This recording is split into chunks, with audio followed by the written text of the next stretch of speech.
Please take your seats. The meeting is about to begin. Remember to speak into the microphone, as this meeting is being recorded for public record.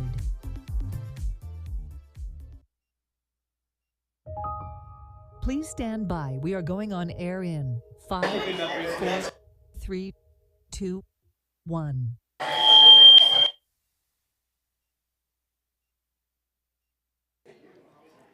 Welcome to the special commission meeting today of June 9th. Thanks for being here. Pretty good crowd for a one-topic issue today. Ralph, why don't you give us some pertinent announcements? Good afternoon, everyone. During this hybrid special commission meeting, the City Commission is physically present in the Commission Chamber at Miami Beach City Hall, 1700 Convention Center Drive, 3rd floor. The public is invited to attend the meeting virtually. However, members of the public who wish to attend the meeting or provide public comment in person may appear at the Commission Chamber. To participate or provide comments virtually during the Commission meeting, the public may join the meeting by visiting the Zoom app on their smart device or on the web at zoom.us or by telephone at 305-224-1968. Again, 305-224-1968. The toll-free number is 888-475-4499. The webinar ID is 813-928-576-71#. Again, webinar ID 813-928-576-71#. Members of the public wanting to speak virtually on an item during the meeting must click the raise hand icon if using the Zoom app or press star 9 on the telephone to raise their hand. The Zoom link, webinar ID, and telephone numbers provided for this commission meeting are static and remain unchanged from meeting to meeting. Thank you, Mayor. Thank you. And since today we'll be discussing the proposed Alton Beach Bayfront Overlay Development Agreement, Tom, our Director of Land Use, why don't you lead us in the Pledge of Allegiance? Pleasure, Mr. Mayor. Everybody stand, put your hand over your heart and face the American flag. I pledge allegiance to the flag of the United States of America and to the republic for which it stands, one nation, under God, indivisible, with liberty and justice for all.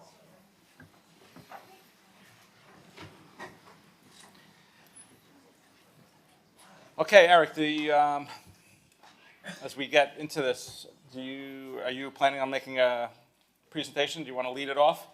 So we absolutely would like to kick off the item. I know that David and Tom. Just a couple of comments before you do. Okay. I just wanted to know how you wanted to handle it. Obviously, there's multiple components today. We'll go through them in an orderly fashion. There's a number of issues that we need to come to a meeting of the minds. So thank you all for being here today, a special commission meeting.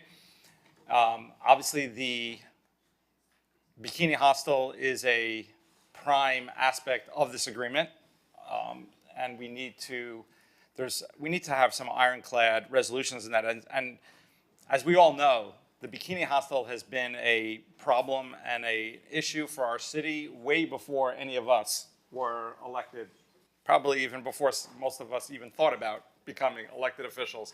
It has been a problem for years. I won't go through it. I have charts of the police reports that have been there for many, many, many, many years. But obviously in more recent vintage, we have the homeless trust that has placed homeless individuals there completely inappropriately.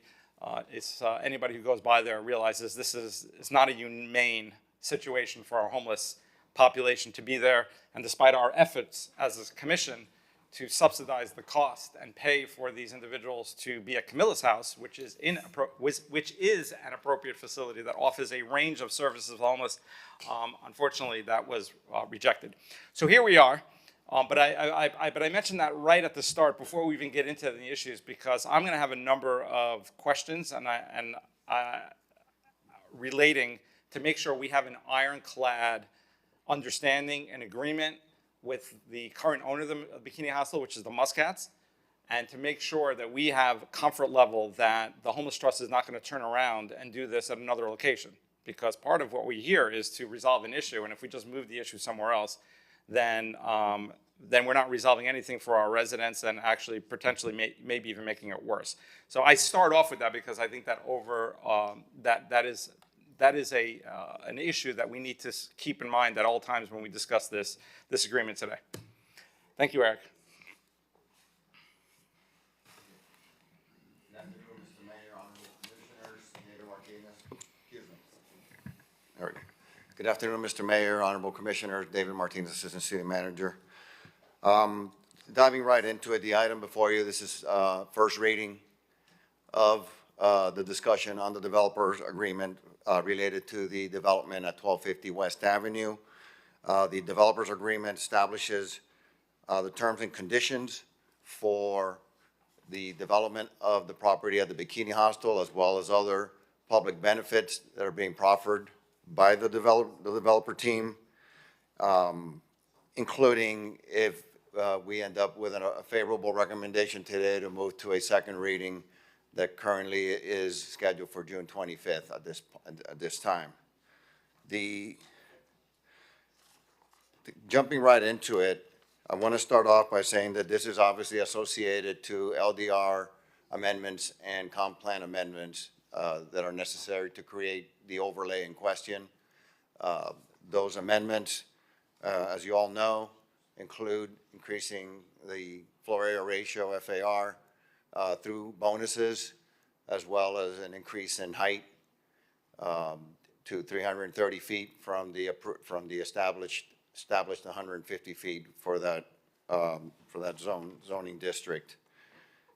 For the record, administration continues to have concerns over the requested height and FAR, as well as the requested side setback reduction on the north and south, for the record, and we continue to have those concerns. Putting that aside, we are now down to evaluating the public benefits, which principally are composed of what happens at the hostel property, as well as the Baywalk, the remaining Baywalk that are missing along the bay. We have been working with the developer now for quite some time, and we've had very good discussions. I think we've made some headway in a lot of topics and a lot of the terms and conditions. We still have some things to iron out. We have, as of June 5th, we have returned to the developer our version of the latest revised terms and conditions on the agreement that we have.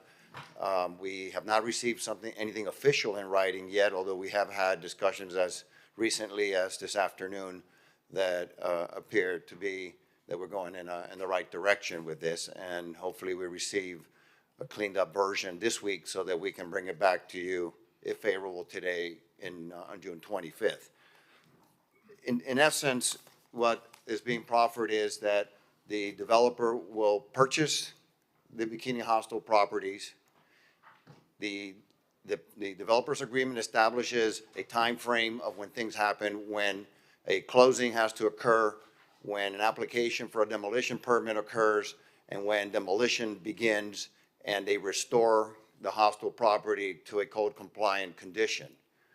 Following that, the developer's agreement establishes that at that time, they would establish a sales center on the property for a certain period of time during the duration where they're developing the 1250 West condominium.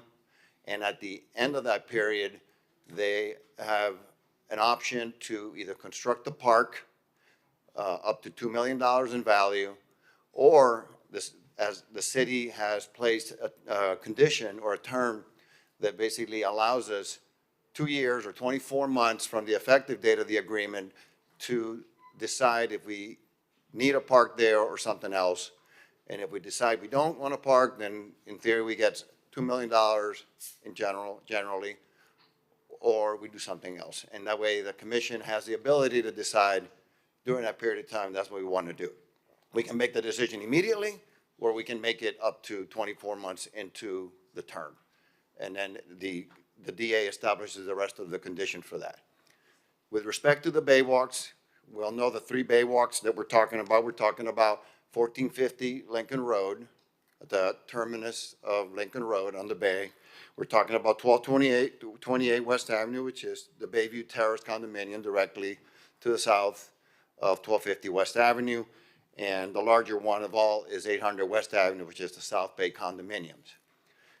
The city is requesting that the value attributed to the completion of those 3 segments, which would include permitting, design, and full construction of the 3 segments, to be in the value of $25 million. Those are the estimates that we have from our consultants, and that's what we have requested. We're working through that. I think we made some progress. I think you'll probably hear today from the developer the plans that they have. We haven't seen it yet in writing. We have discussed it, but they claim that they're gonna have some terms and conditions that they feel might work for us, but we haven't seen those as of yet. The developer initially intends on securing the easements that are remaining necessary to construct them, completing the full permitting with all the different regulatory agencies, as well as contracting with a contractor to actually complete the construction and convey them to the city. So that is still the plan. I think we can get there, but we have not received, as I mentioned earlier, a formal written response back on those particular terms. So what we feel at the end of the day, we feel that this package could be worth probably over $45 million in terms of public benefits, including the park. So I think we're in the right ballpark, possibly that where we need to be. But again, we have to see the final document.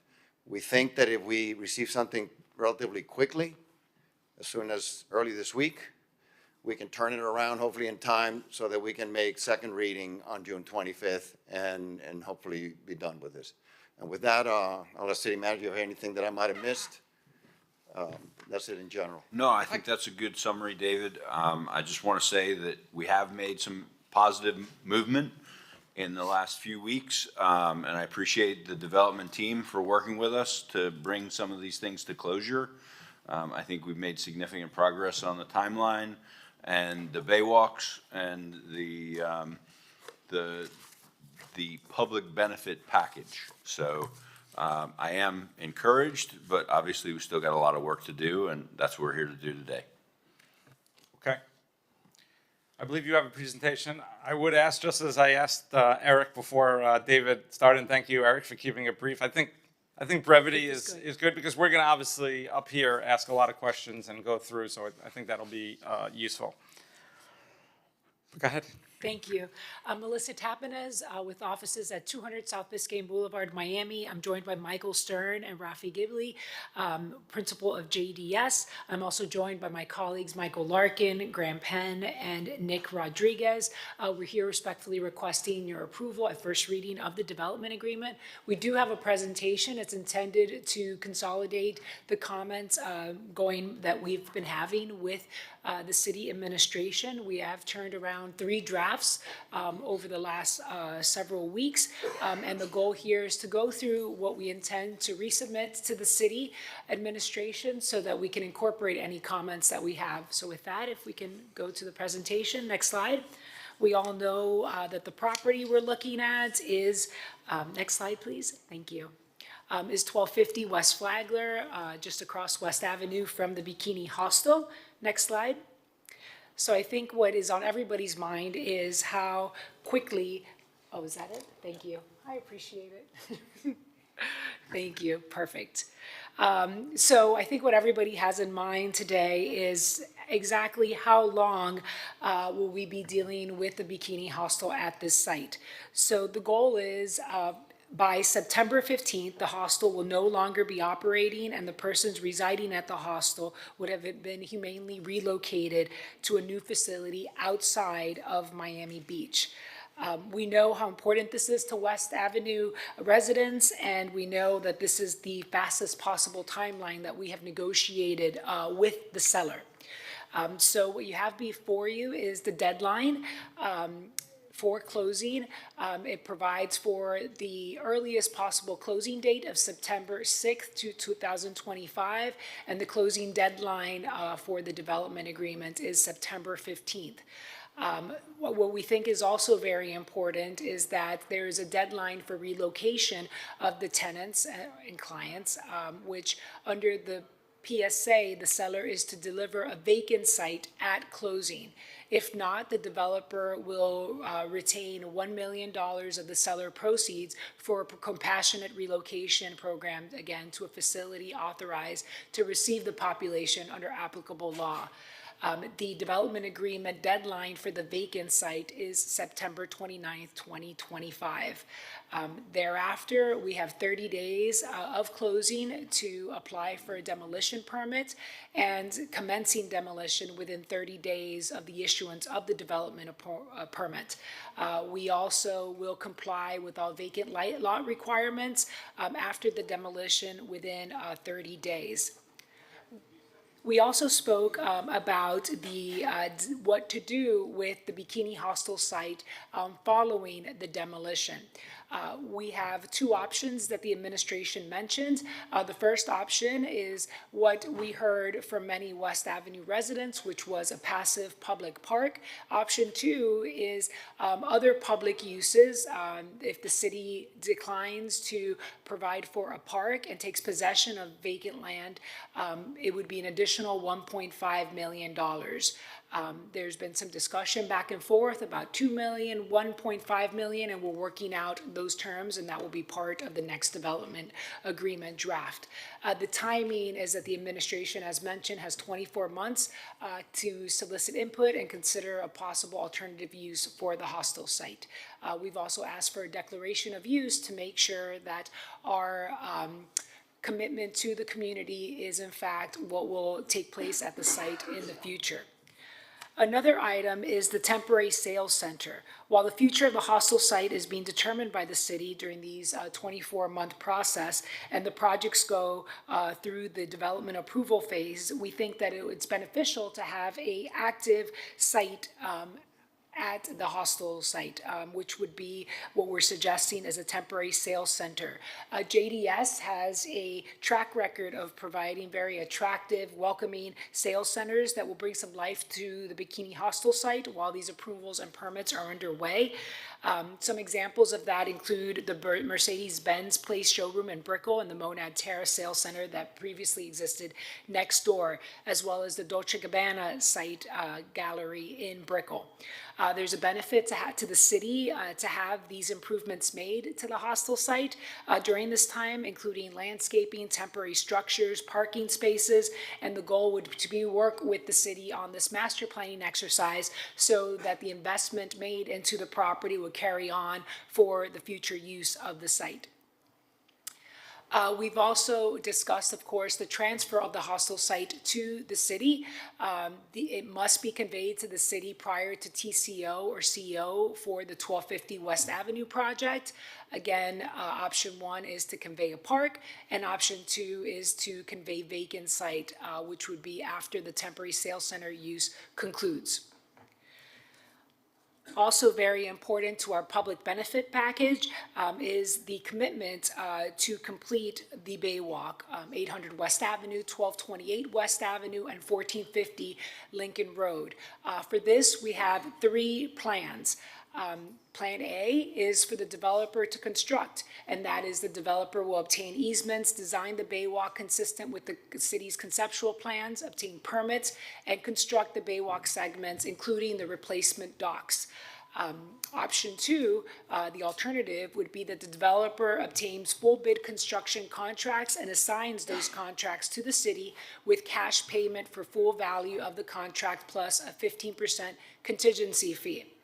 And Plan C is alternative option two, which is the developer will pay the city's estimated cost to develop the Baywalk, and that's the $25 million figure that has been mentioned.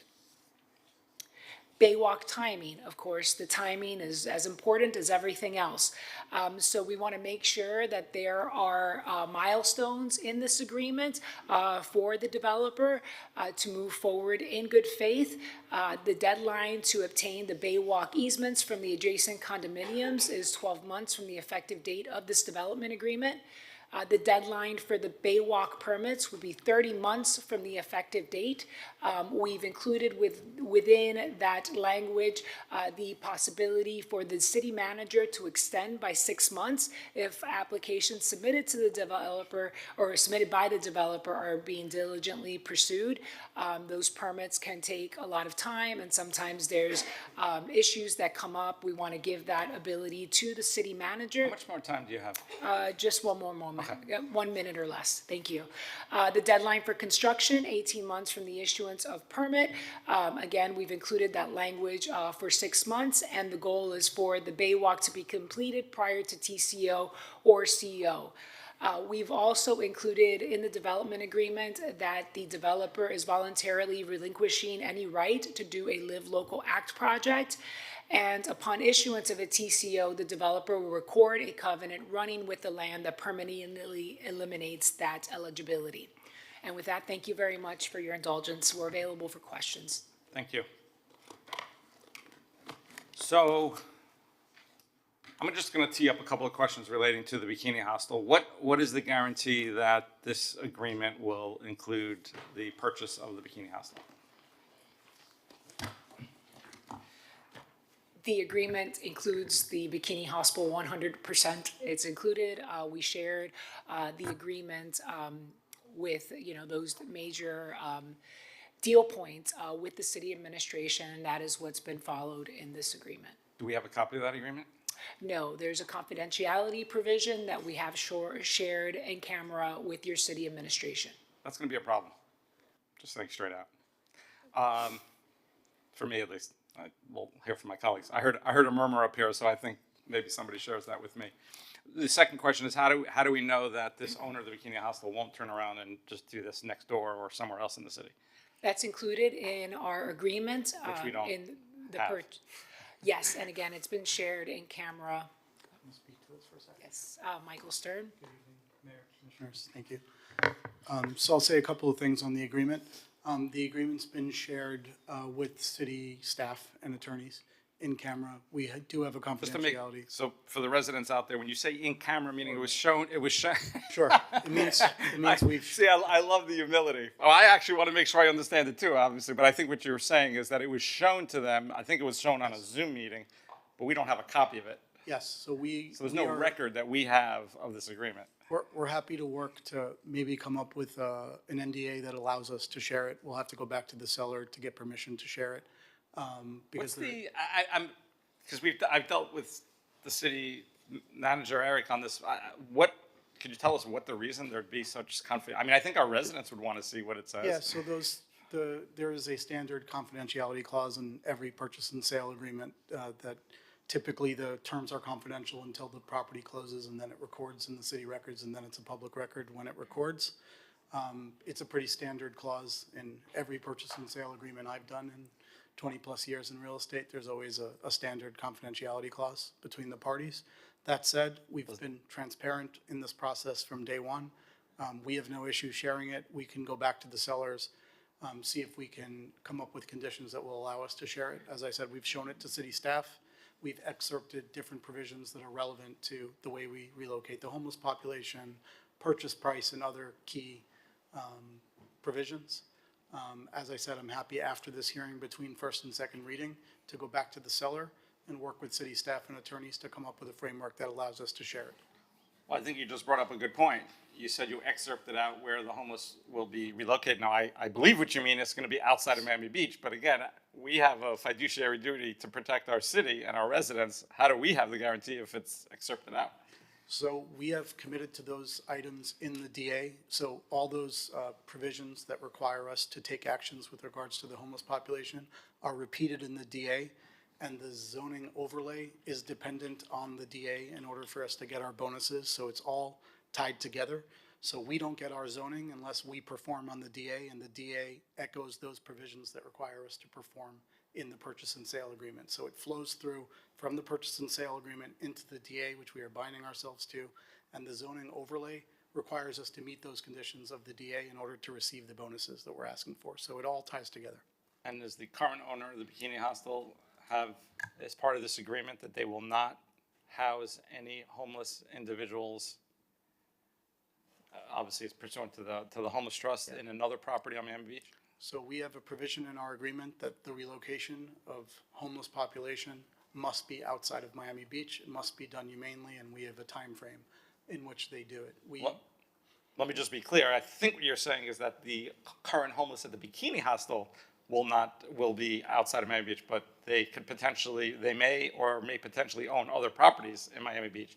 I want to make sure this owner doesn't just turn around and do it somewhere else. Yeah. And by the way, again, and I hope everyone listening here, this commission collectively has tried to act humanely. What is happening now at the Bikini Hostel is not only unfair to our residents, it is completely unfair to the housing population there. This is not a homeless shelter. There's a bar that I think was recently shut down, but there's a bar in the middle. You have a social services worker sitting on a rickety table. I've seen it with my own eyes. You have homeless individuals eating literally on the sidewalk because there's no dining room. Again, all of this is Camilla's house, and Camilla's house, despite some of the statements that I've read, the Camilla's house absolutely has beds. They've told us they have beds. They've told us they would help transfer the individuals. Anyway, I just want to, I just wanted to make it clear that those obligations do live in the DA, and there are no zoning benefits without meeting those obligations in the DA, and the DA ties directly to the conditions in the PSA. So you're not relying on the PSA because it's in the DA itself. Those conditions are parroted there, and we are binding ourselves to meet those obligations. right. Well, I'm going to need to read all of that language myself, just with my own eyes. We encourage you to do so. I appreciate Thank that. you, Mayor. Also, has the Homeless Trust received any consideration? Payment Absolutely. or otherwise, Absolutely not. to your understanding? So that's not from you. Have they received any payment or consideration from any other party to your knowledge? I wouldn't know. I don't interact with the Homeless Trust. I've never spoken to them one way or the other at any time. Okay.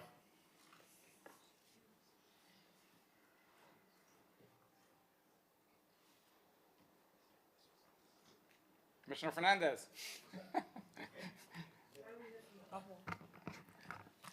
Could do that. Are we gonna take public comment? Yeah, I'm happy to hear from the public. I have questions that I have concerns about the people that live at the property now. Is obviously, By the way, what I'm doing is I'm going to combine Sutnick Hour with the public comment. But I'd like to hear from the commissioners. I think that'll give the benefit to the public where we're thinking as well when we get their feedback. Right. I think you raised a very good point. We're being asked to approve a development agreement. And a significant part of that development agreement is a private agreement, a private PSA, which clearly the city is not a party to. An NDA is voluntary. An NDA was, the parties could choose to waive those provisions. And so we're being asked to approve something. I think it's only proper that we be able to see that agreement, that we be able to understand what are the terms in that agreement. It was mentioned on the record that the city administration does not support the 300 feet. There's two provisions that we're still slightly off on. One is the height, where the applicant is asking for 330 feet. The administration is still at 300. The other is the FAR, where the applicant is asking for 5.75 FAR total for the site. The administration is recommending 4.75. Okay. I think it's important just, today we're not approving the LDR changes. Is that correct? Correct. So today what we're looking at is, are the issues relating to the acquisition of the hostel property and its demolition, waiver of certain fees, the completion of the Baywalk project. We're considering the development and implementation of a potential park or other public benefit at the hostel site and its transfer to city ownership. That's what we're considering today. You're considering first reading of the development agreement, which basically outlines the transaction of what public benefit is being provided to the city in exchange for the ability to move forward with the current development proposed. But we're not approving LDR changes. We're not approving the height today. We're not approving the setbacks. We're not approving the FAR. Correct. Okay, so let's go to what I have great concerns about. The individuals that live at 1250 West Avenue right now. And so what percentage of the building are homesteaded property owners that actually live there? I don't know off the top of my head. It's a very small population, less than 20%. Less than 20%. Yes. Right, that means that, and that 20%, you're offering assistance to that 20% of homesteaded property owners. Yeah, well, the homesteaded property owners have been paid a little bit more to help them as homestead versus investors. So we took that into consideration when we were negotiating each individual contract. But the balance of the building is that 80% is tenant occupied.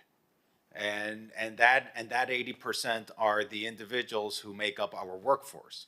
And those are individuals that the moment that this project is approved and the moment that they are displaced and this building is demolished, that they're going to be faced with the struggle of having to find new housing. And those are the individuals that I'm most concerned about, because we are in an effort to create housing stock in our community, housing stock for the working class who service our restaurants, who work in our schools, who take care of the sick at the hospital, who provide for our essential services in our city. And in our own efforts of planning for the future of this city, we're trying to find ways, how do we create more of this attainable and workforce housing in our city to address the great traffic congestion that we face in our city. And so I need to understand what is being done to help these individuals be able to stay in our city and have a future in this city and not be priced out of our city by us taking away this housing. So I'll say a couple of things on this topic. First of all, just on the traffic issue, we're not here to talk about zoning tonight per se, but the density in our proposed project is about a third of what's allowed, so that. Yeah, from a and traffic my question does perspective- not relate. I understand. At the right time, when we talk about zoning, we can talk about density. I want to stay focused. I don't want to get deflected from the assistance that those individuals who serve our community and who form part of our workforce, who are going to be losing their housing, what is being done for those individuals so we don't lose this population to other parts of Miami? Right, we appreciate that. So at commission, on the land use at first read, you mentioned that you wanted us to look into creating some sort of a tenant relocation fund to assist those who will be displaced by the demolition of the building. We've took your suggestion and proposed in the development agreement, either Melissa or Nick can run through what those numbers are. We proposed essentially a relocation stipend for those individuals that are renters that will be, eventually will move from the building when it's demolished. What are those numbers? I would like that to be placed on the record, because I want to make sure So, that it's on. yeah, so it's $7,500 for a one-bedroom, it's $10,000 for a two-bedroom for those tenants that are going to relocate as renters. We also, between So that comes out to about 3 months? roughly 3 months, yeah, 3 months. yeah, plus or minus, and we discussed, You know, and I think, you know, how is that an assistance to someone? And the reality is, any of these tenants they're not choosing to move. They're being forced to move. So how do we assist them? 3 months, I mean, that's not an assistance. That's just like what they're going to encounter. I think if we really are going to be serious about providing assistance to these individuals, we need to be looking at 5 or 6 months, because that really is an assistance. You know, one thing, 3 months, that's, first, last security. But we need to be looking at what really is an assistance that help these individuals stay in our city.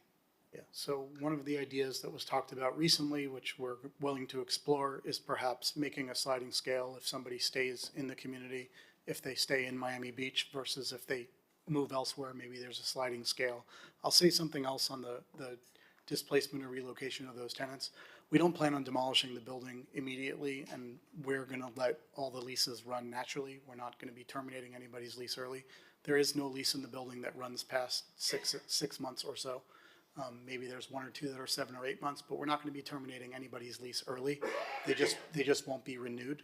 And we are willing to look at Yeah, but I think that's your intent, but I think the reality is a lot of these tenants who have formed a part of our community for decades, with the conversation that is being had at this very moment, I think they feel a certain level of housing insecurity, and there's no way that they will feel comfortable probably renewing leases and all that. I think if they have an opportunity, they're going to take a housing opportunity, especially in an expensive market like Miami Beach. And I just want to make sure that, what will be offered to tenants who stay in Miami Beach. I need that place on the record. Okay, we will go back, crunch some numbers and propose something. I don't And have a proposal I as I think stand what, here, what truly is fair is if we go beyond the 3 months, if we look at assisting these individuals with 6 months in order to be able to secure their housing in our city, and we don't lose the resident base of individuals who call Miami Beach home. That's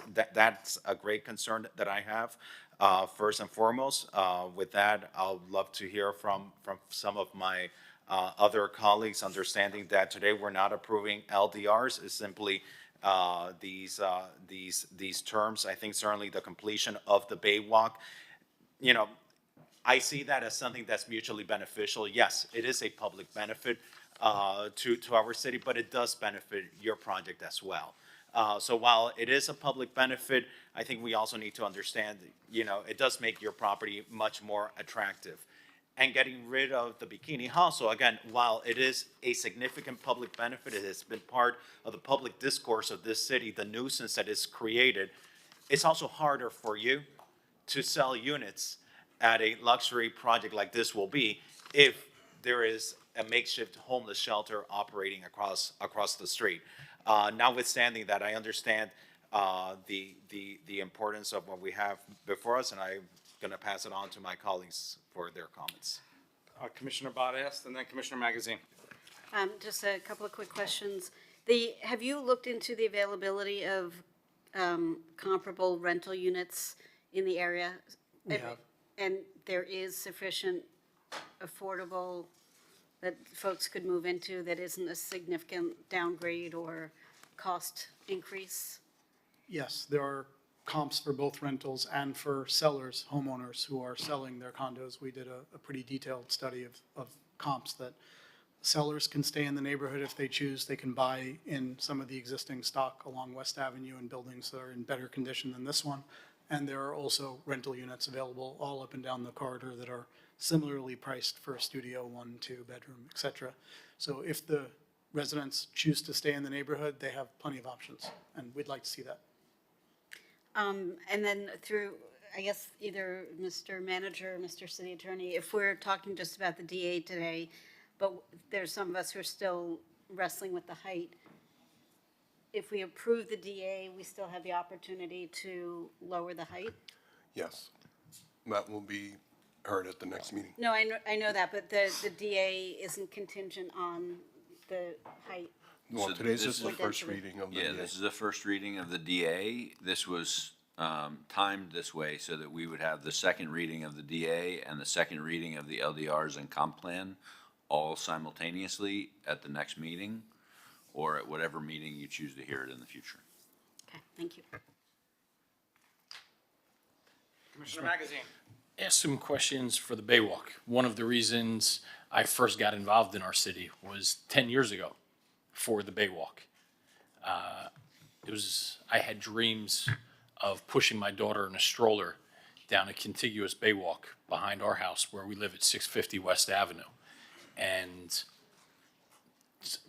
has the city completed any portion of the Baywalk, Mr. City Manager? In the past 10 years, has the city completed, how many feet of our Baywalk has the city constructed? So the city has been requiring adjacent property owners to construct the Baywalk as part of redevelopment. For all of the areas north of Fifth Street, the city itself has not completed any. City's not completed any. 10 years I've been waiting for this Baywalk to get done, and our city has not completed a single foot of this. I believe you have a project that you built on West Avenue where you completed that?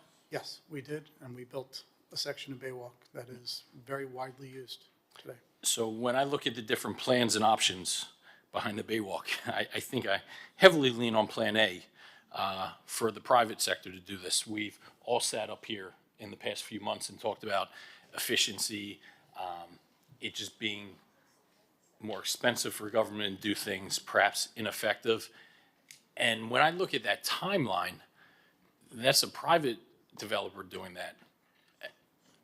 I'm a bit taken aback that we've been getting these monthly updates, and Commissioner Dominguez, thank you so much for your efforts on staying on top of the Baywalk.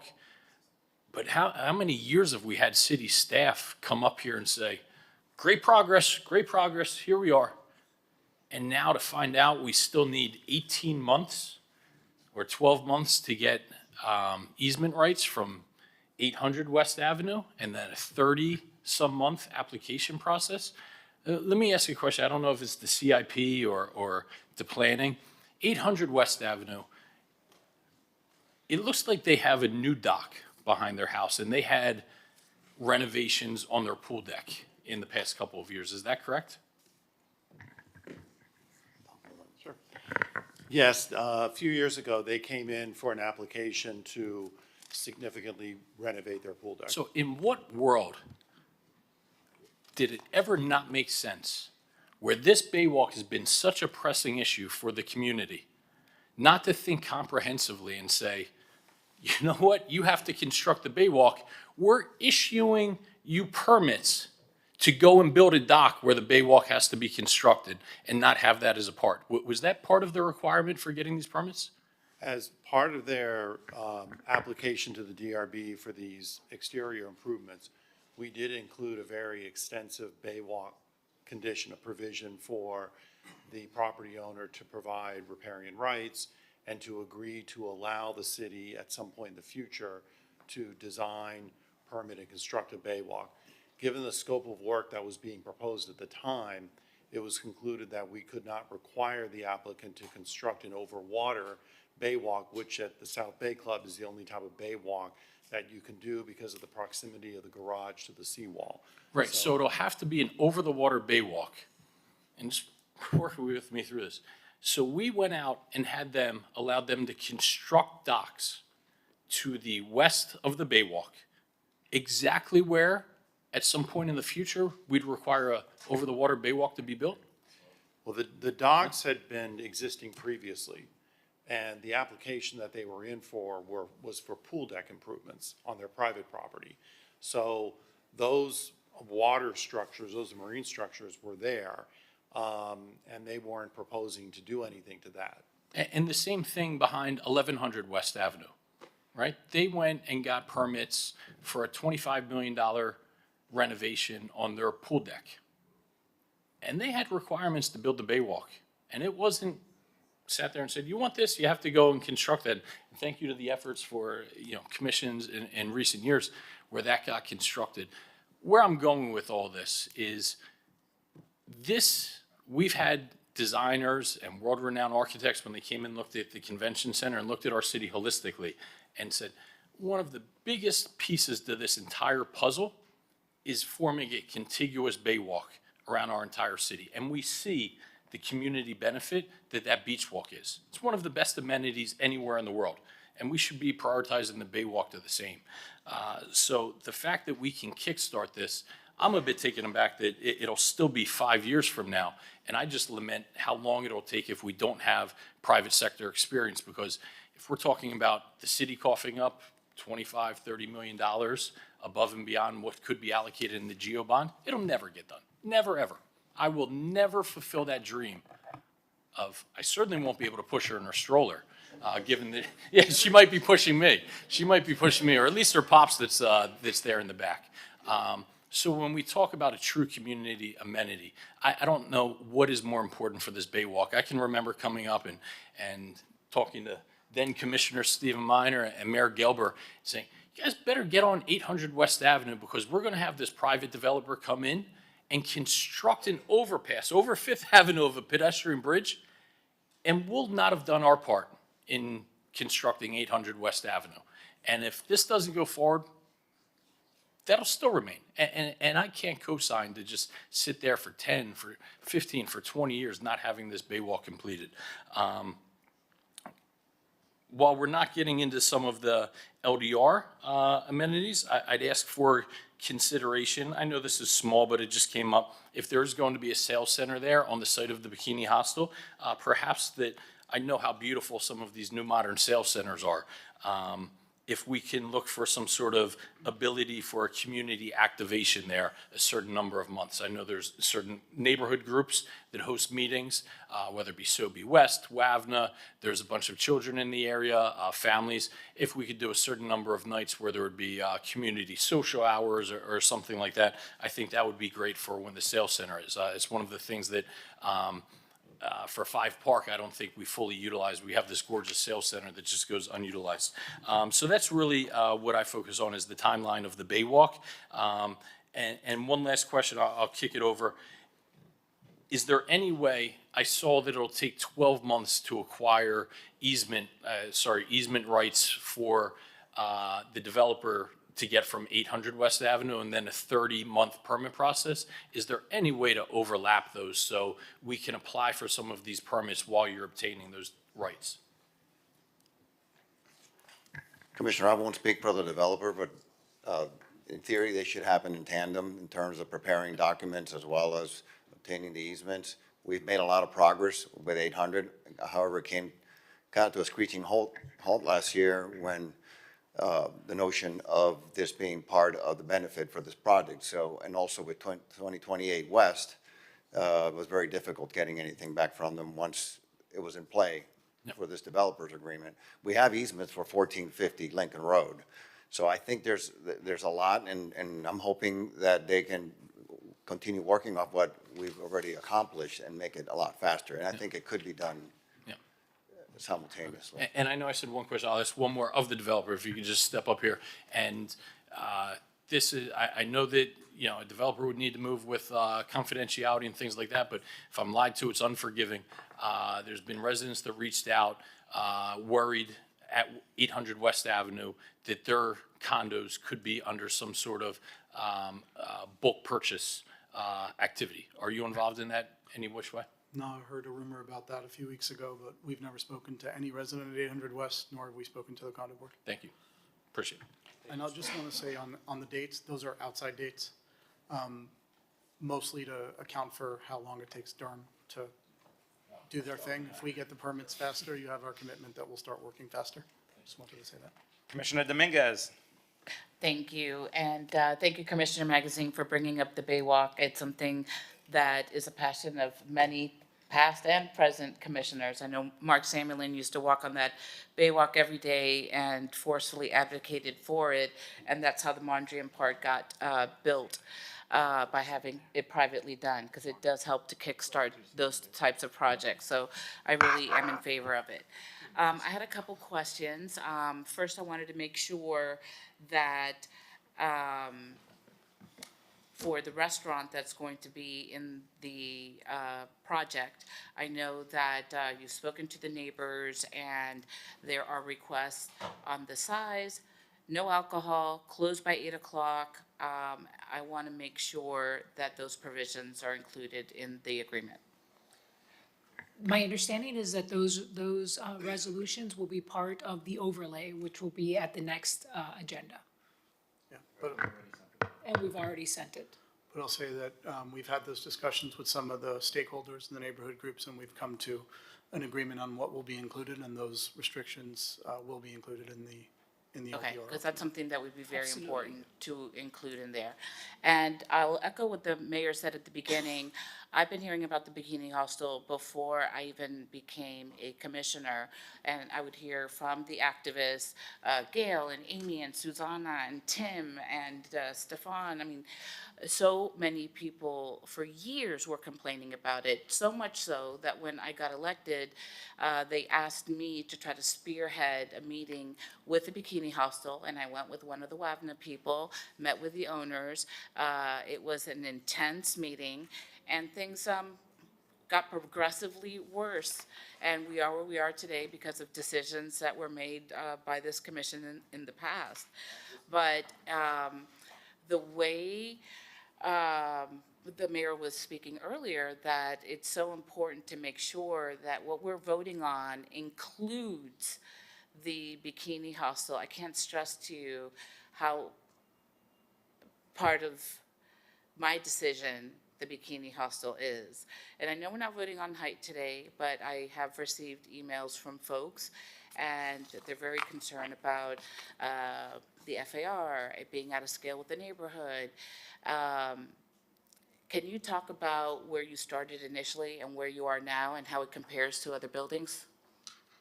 Sure. So we started with an application for 420 feet in height, which we understood would set a new height precedent. It would have been significantly taller than its almost immediate neighbor, the Waverly, and some of the other buildings, including Flamingo Center Tower and the Floridian. We've now lowered it to 330 feet, which is about the same height as some of those buildings and shorter than the Waverly, which is just one building over. So we aren't setting a new height precedent. We think that the building will fit in scale very well with the contextual character of the neighborhood. And on balance, we think that it's a strong proposal for a very high-quality building. Mr. City Manager. Last time we broached the subject, we asked for an economic analysis, and that came in. Do you agree with the economic analysis of $272 million? So I think it's in the ballpark. I do think that there are some components of that economic analysis that I would feel a little bit uncomfortable with, like differentiating between the price per square foot over 150 feet versus under 150 feet. But for the most part, you know, this is a well-credentialed economic analyst, and he's given us his professional opinion. So given you said you're in the ballpark, what would you say you're in, plus or minus 10, 20 million? Oh, no, I don't know that I would go that narrow. I think that ultimately, any economic analysis like this is taking a lot into consideration. I think you're probably talking plus or minus 25, 30%. What would it take for you to assume that it would be plus 25% or 30%? Ultimately, I would want the economic analyst to answer that question. Unfortunately, he is not here today. He's not available. He's flying. But we could certainly take any questions that you have back to him, and we can have him available at second reading. The only reason I ask this is because a lot of my colleagues are, you know, they made it very clear that this is not tied to any sort of LDR change as far as height or FAR. But I believe it is, because if this developer is set to make $250 million on this property at a certain height in FAR, I mean, I believe that the two are tied to the hip. No, I think if we're going to negotiate something less high or less massive, then the public benefit should change as well.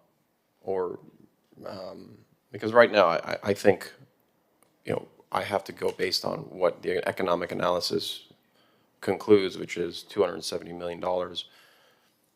Is that a good deal for us? I mean, if we're going to be selling zoning,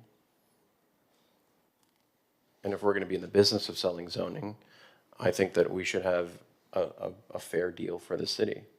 So, you know, I certainly don't like that the bikini hostel's here, and it would be great to have the Baywalk completed faster than normal, but at the end of the day, what is that in terms of value? Should we be asking for more? And, you know, as a city manager, I'm asking you that. Do you think we should be, do you think that this is a fair deal? So I believe at the height and the FAR that the city is proposing, I think that the public benefit package is absolutely reasonable and commensurate with the value that we're providing. I do think, and I've said publicly before, that you're looking to recover 20 to 30% of the value that you're adding to the project. Let's assume, for sake of argument, that the $270 million is accurate. Then you're looking about 54 to $76 million, 80 million dollars. And we're basically talking about, Yeah, 272, 30% of 272 is 81 million. right, Right, so can you add it up for me? How do we get to $80 million where we are now? so where we are right now is if you're taking $272 million, you're talking about the FAR and the height that are being proposed by the private applicant. If you're looking at the lower height and the lower FAR number that the city is currently proposing, you have to reduce that number by approximately 20%. And then if you're looking at 20 to 30% of that, you're in the ballpark of the $45 million public benefit that we have negotiated here. So staff, you're recommending a slightly lower FAR and a slightly lower height, correct? I would say it's a little more than slightly lower FAR, but slightly lower height, yes. So wouldn't that involve the development agreement where we get a public benefit that's commensurate with what they're asking for? So they're obviously- asking for more, correct? And staff is recommending that this project be approved. But the developer is asking for more than what you're comfortable with. So shouldn't that be commensurate with more public benefits? Yes, certainly there is a linkage between the value that we're providing to the overlay district and the public benefits that are being derived by the city. Okay, so back to the numbers. So 30% of 272 is 81, and right now with the Baywalk and the Bikini Hostel, how much is added up to? Sorry, say that again? The public benefits. Yep.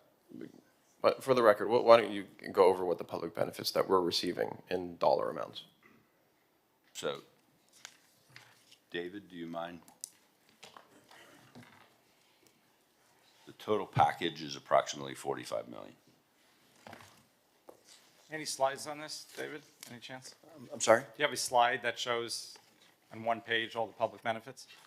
I don't, Mr. Mayor, but it's really composed of three elements. One being the Bikini Hostel property, the value of the Bikini Hostel property. The other is the value of the park component, which is up to $2 million. And then there's the value of the Baywalks, which we're establishing, at least on the city side, that is $25 million. I have a question on that, Mr. Mayor. Sure. Thanks. So you're estimating the Bikini Hostel at what value, Eric? Approximately $20 million. Okay, so that's where you get the 40 million-ish. So if there's $272 million as reported by our economic analysis, and we want 30% of that would be 81, well, why are we cutting ourselves short? So if you take off the 20% of the FAR, you're basically knocking the number down by 20%. And Just to be then clear, the 20% haircut is what the city is, the what city you're is recommending as recommending opposed to the developer. on the FAR side. Yeah, but if we don't, that's why I'm saying I think the LDR should be tied in with the developer agreement, because if we don't vote in favor of the developer's agreement for more FAR and more height above and beyond what the city is recommending, why are we voting today only on a DA agreement? And you can I mean, absolutely. I understand this was first reading, but I mean, you know, let's properly position ourselves. And you can absolutely give us feedback on all of the provisions. Ultimately, if we're talking strictly numbers, remember, it's a range, 20 to 30%, and we're talking about two different FAR values, 4.75 versus 5.75. So there's significant differences there. And I think that, as I represented, we're basically within the ballpark. Well, let's just go for the numbers again. I mean, if I do 272, and you're saying they'll shave off 20%, 54 million. So then you have 225 million times 0.3, that's 67 million. We're still cutting ourselves short. If you shaved off 20% off the 272. At the 30% number, yes. At the 20% number, you would be Well, you said that you're shaving off 20% from 20% shaved off on the FAR, and then a range of 20 to 30% on the public benefit. So you're taking the upper bound of the public benefit. I'm telling you what the lower bound of the public benefit is, and obviously the rest is a negotiation. I'll reserve my thoughts for, again, in a few minutes. Commissioner, if you want to. Commissioner Fernandez. So I just want to ask a question because something was said, and there was a nuance in something that was said in response to Commissioner Suarez's question. And that was what the city values the Baywalk.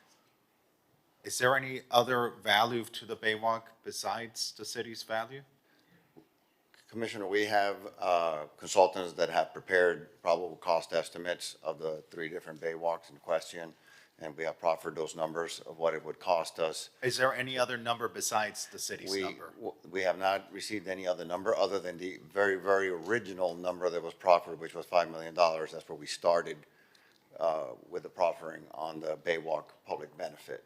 I look at page 15 of the draft development agreement. I see that the original development agreement valued this at 1.25 million per segment of the Baywalk.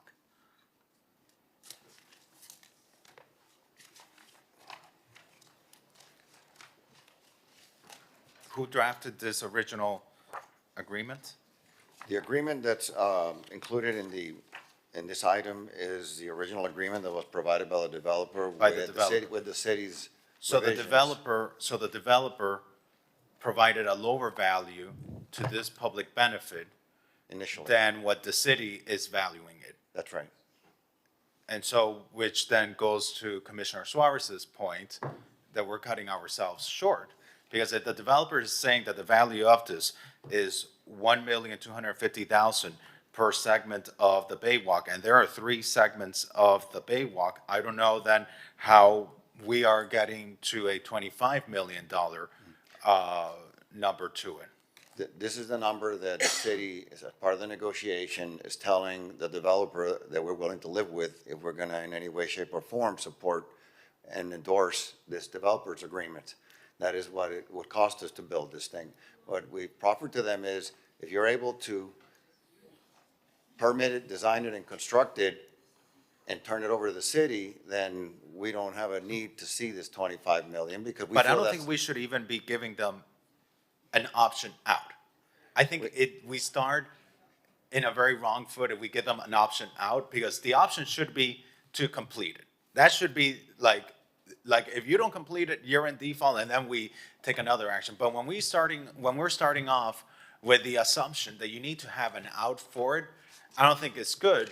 But what I really don't like is that we can, in essence, get more public benefits if we go with the developer's number than going with the numbers that we've calculated. I think what we were looking at, Commissioner, was how do we deliver this Baywalk as soon as possible, knowing what it would cost us and the time that it would take us to do this. So I'm just saying that the developer's valuation of it in terms of public benefits, for the city to receive public benefits, it's more to our benefit to get more from this than our numbers. Because through the developer's valuation of it of 1.25, that puts a value of this of $3,750,000. Again, Commissioner, if I can explain that, that's not the city's number, the $1,250,000. That is the developer's proposal per segment. if they are not able to permit it, they're not able to get easements, they're not able to construct it. Our proffer is $18 million for the South Bay Club, $5 million for 1228, and $2 million for 1450 Lincoln Road, which totals to $25 million, and that's what we're sticking to. That is the value that we are not going to budge on for what it would cost the city to build these things all in. And that's what, where we are in this negotiation with that. This is what they represented. And that's in today's dollars?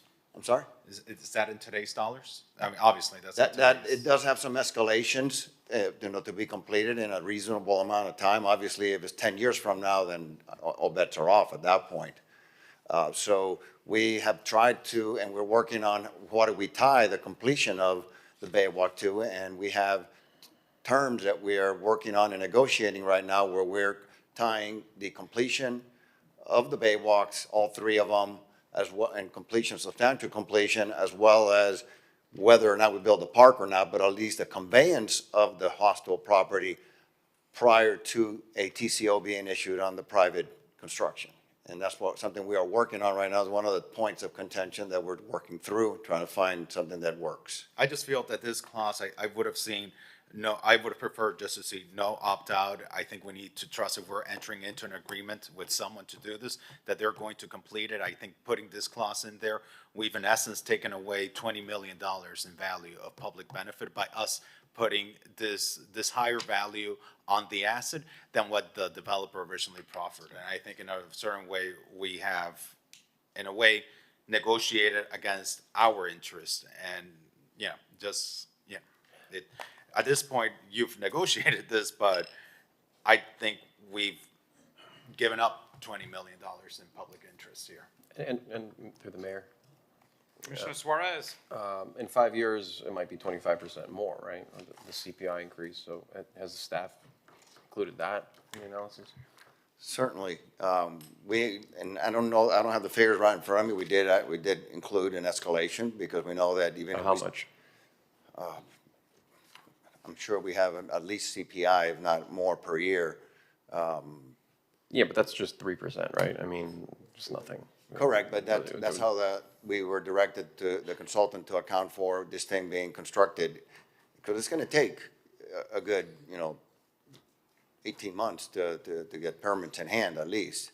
And that's when we would negotiate the construction contract. So you're up to 2 years away from a construction contract if everything works out like we would hope it would. Yeah, so I just want to follow up on what I was talking about before with the value that we're supposedly giving away and tied to the height and FAR, because at the end of the day, they are correlated with each other, right, Mr. City Manager? I mean, it's certainly, as certainly we're negotiating correlated. this, there's certainly correlations and toggle points, and we have to negotiate it based on the total package. Correct. So, when I see a public benefit of only $41 million, that's what, 15% of the 272. When if we, I think that's cutting ourselves short. I think it should be closer to 30%, like you say. It should always. We should never cut ourselves short, right? It should always be at least 30%. Let's just start there. And how I can't wrap my head around why the administration would still be approving this if 30% of 272 is a higher number than what we're getting. I mean, I understand that the administration is asking for a lower height and lower FAR, but at the end of the day, we're not voting on that today, but this is somehow tied to that.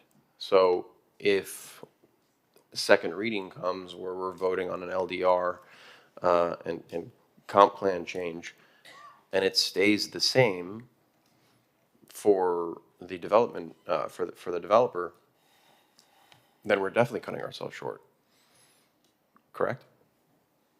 So again, it's all about the total package, and what we're trying to do always is look at the total package to see what is in the best interest of the community and whether or not it hits some of the mile markers of what is considered reasonable in the community, the economic development community, on percentage of public benefit to added value.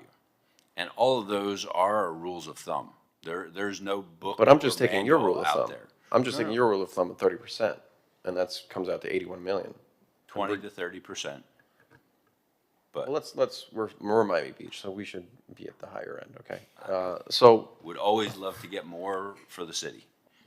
correct, and that's what I'm trying to do, Understand? right? I'm trying to get as much money for our taxpayers as possible.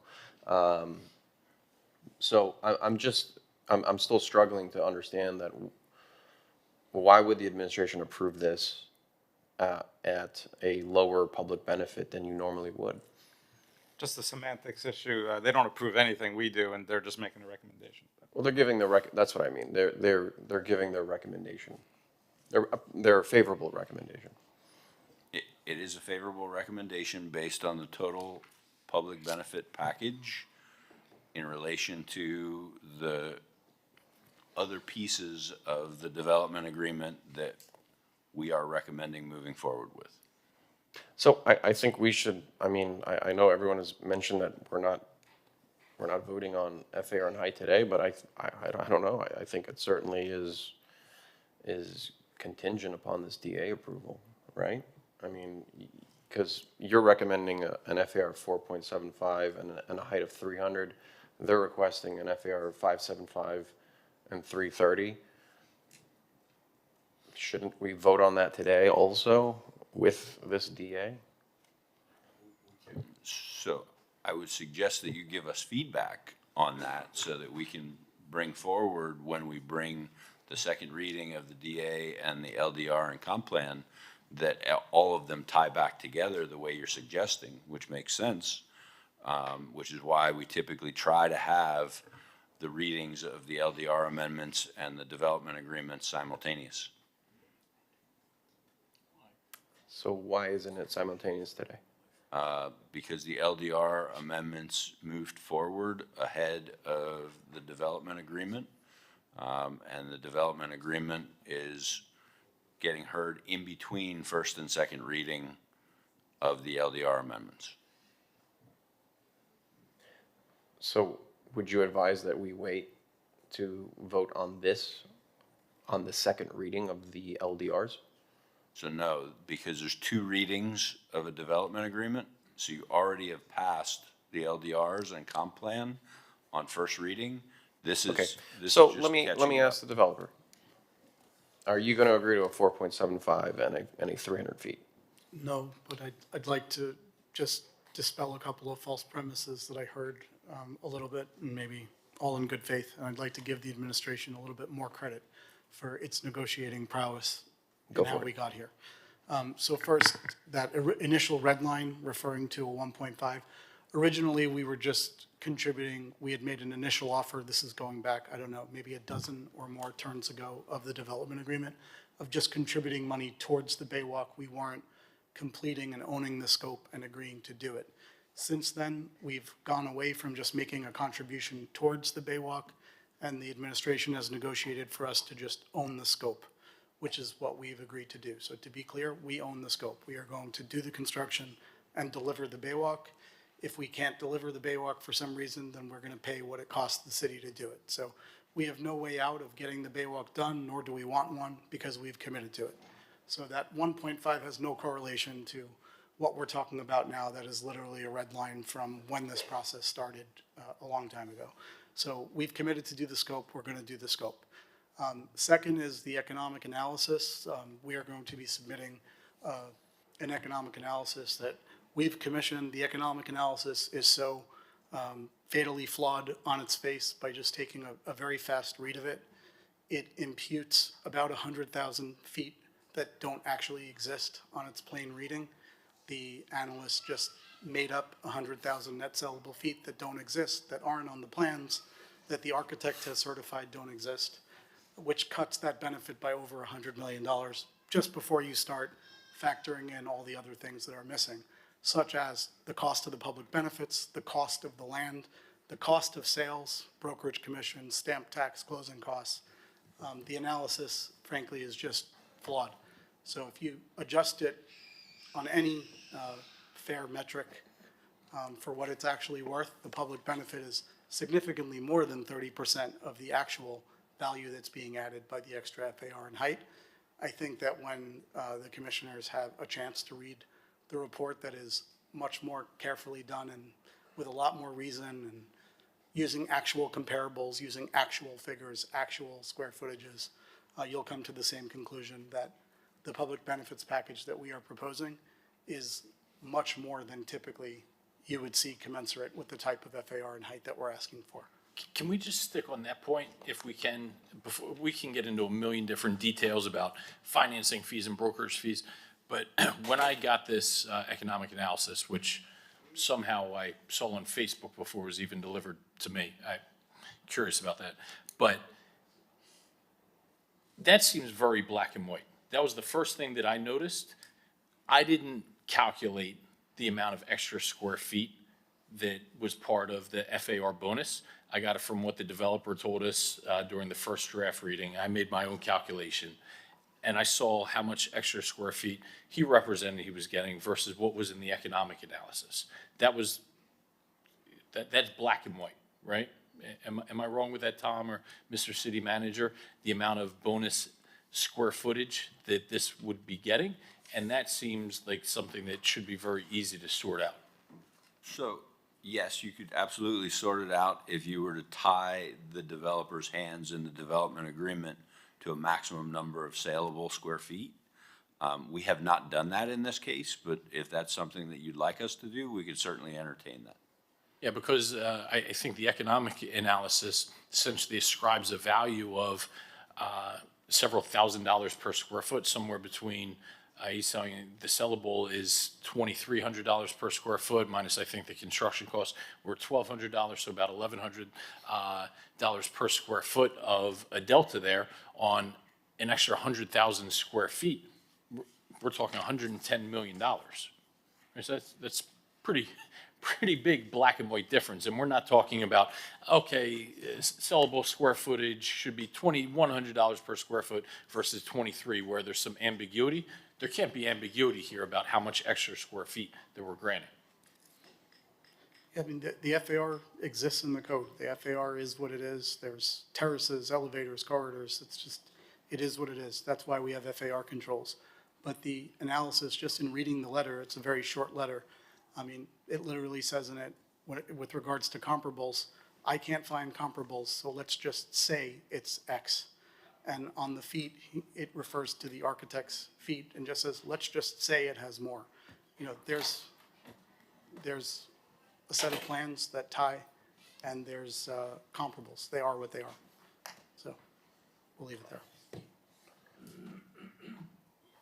I don't know if I got a answer for that. Like, we're either giving an extra $100-some million in public benefit or we're not. And I don't know the answer to that question.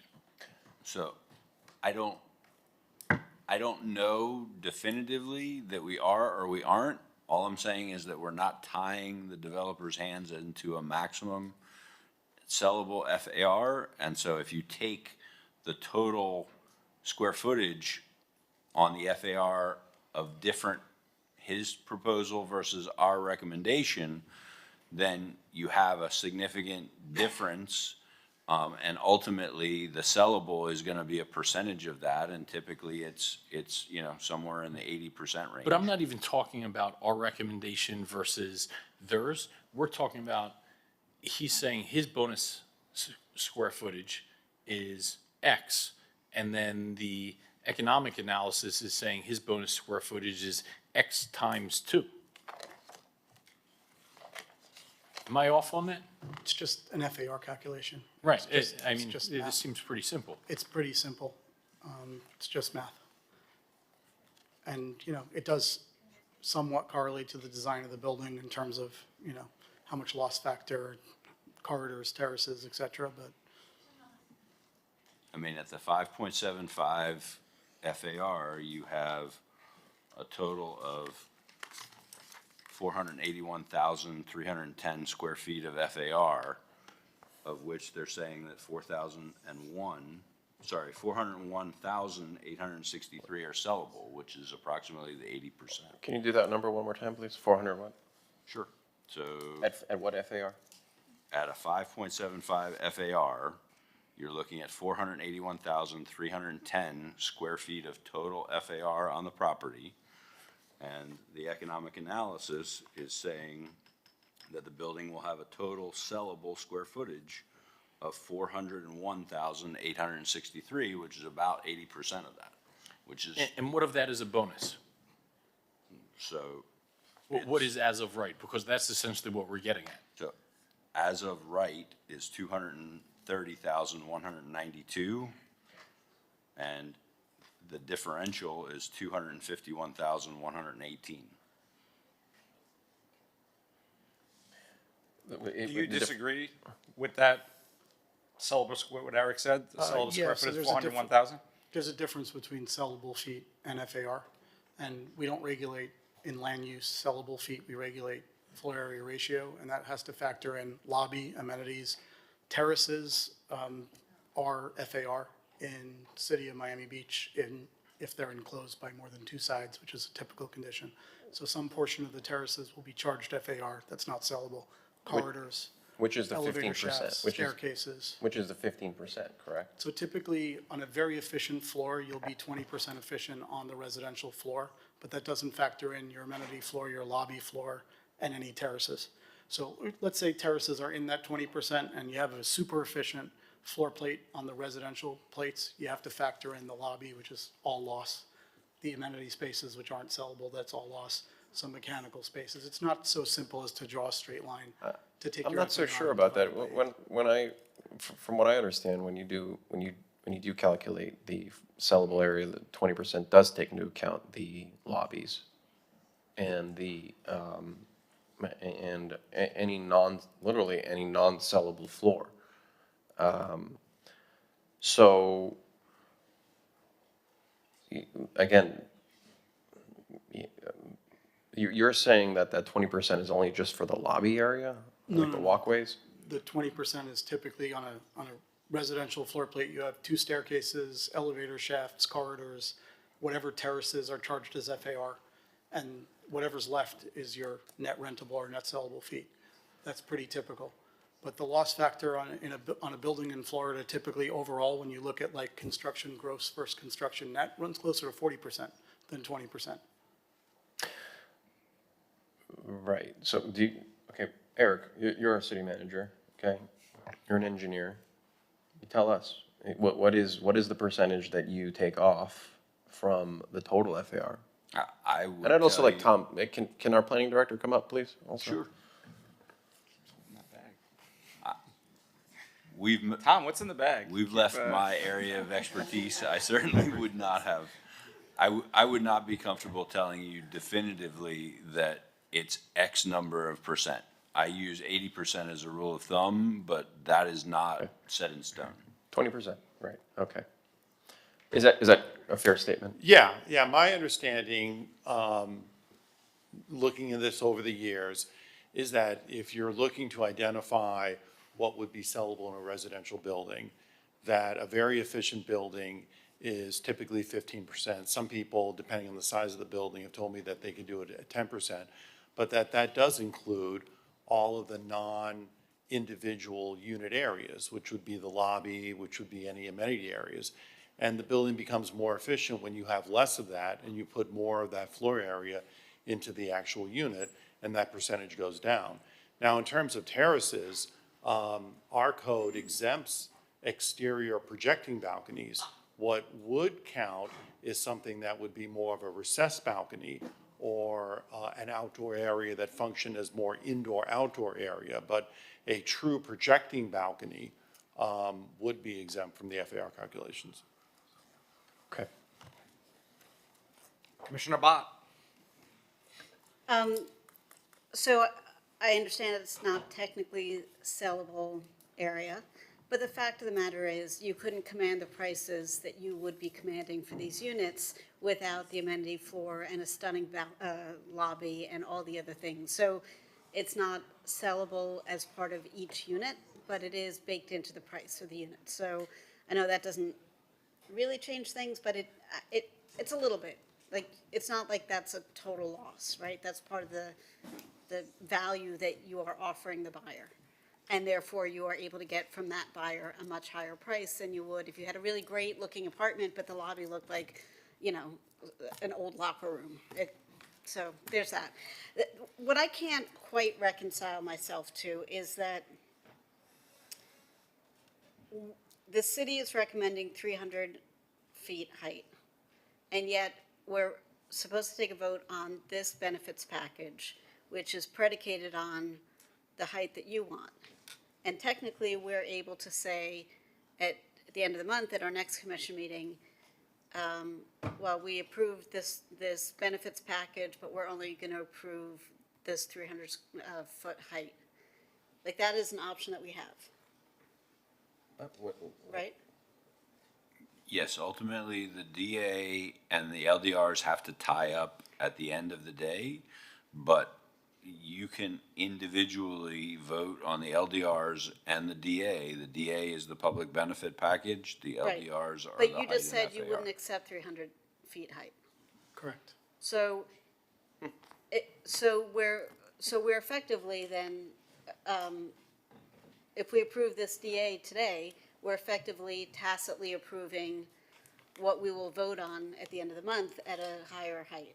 And while the public will benefit from a finished Baywalk and will benefit from the removal of the bikini hostel, at the end of the day, that is also a very significant benefit to you, because you, again, wouldn't be able to command the same price point if you didn't have a finished Baywalk, and certainly not if you had an active, you know, homeless shelter or whatever you want to call it in front of, literally in front of your building. And so it feels to me, and I can't quite wrap my head around this, it feels to me like we're giving you the height that you want for the benefits that are lower than what we should be getting, because the benefits are, yes, the public will benefit, but they are necessary for you to build this project. Like, if there was, hypothetically speaking,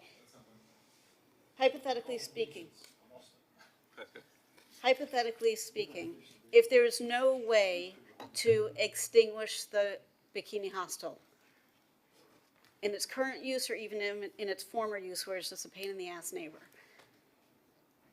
would you be able to command these price points for this kind of super luxury building?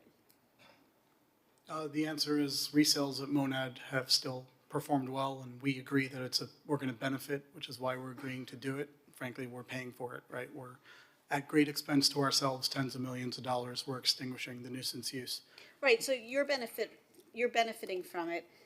Your resale values will only go up at Monad Terrace when this is gone, and it would be hard to sell a new development with a homeless shelter across the street from it.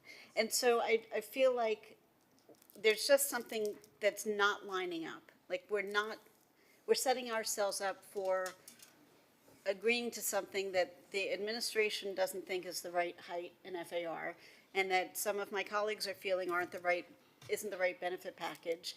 And it seems like if we agree to this today, we are tying our hands, because we won't be able to, I mean, we can separate them, but you're saying you won't accept that, and so then we've got nothing at the next reading. So I don't know how to reconcile this. This doesn't really work for me. That's literally what I just brought up.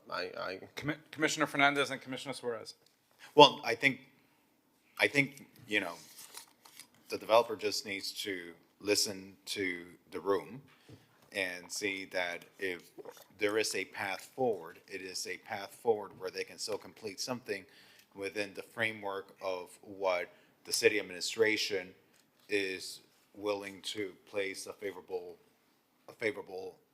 recommendation on. And I think that's what I'm hearing from the dais. Ultimately, I'm hearing from at least two of my colleagues, it sounds like that, you know, come June 25th, you know, there's not going to be a 6th, 7th vote to move forward unless the height, at least the height, is within the range that is able to get the approval of the city manager. And I think the developer needs to be very aware of what is being said here, because it's very important.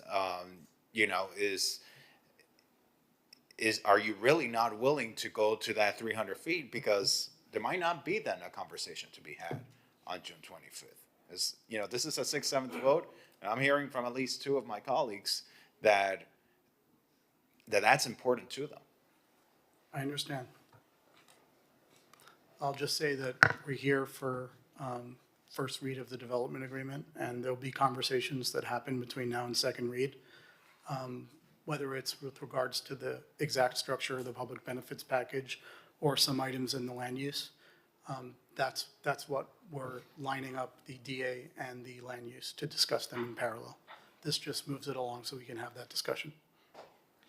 Commissioner Suarez.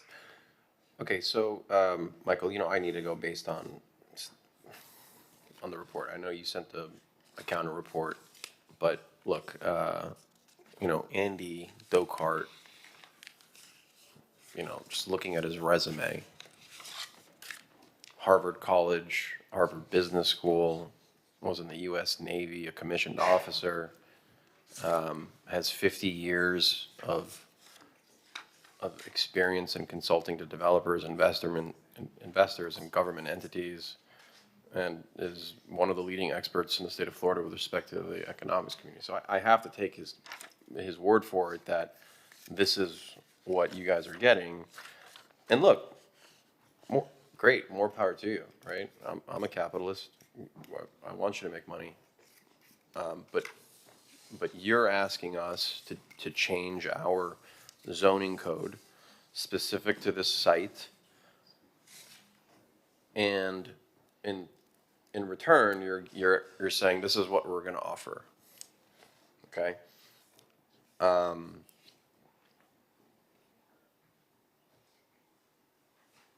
And in a business setting, I just don't see that the benefits are here for us.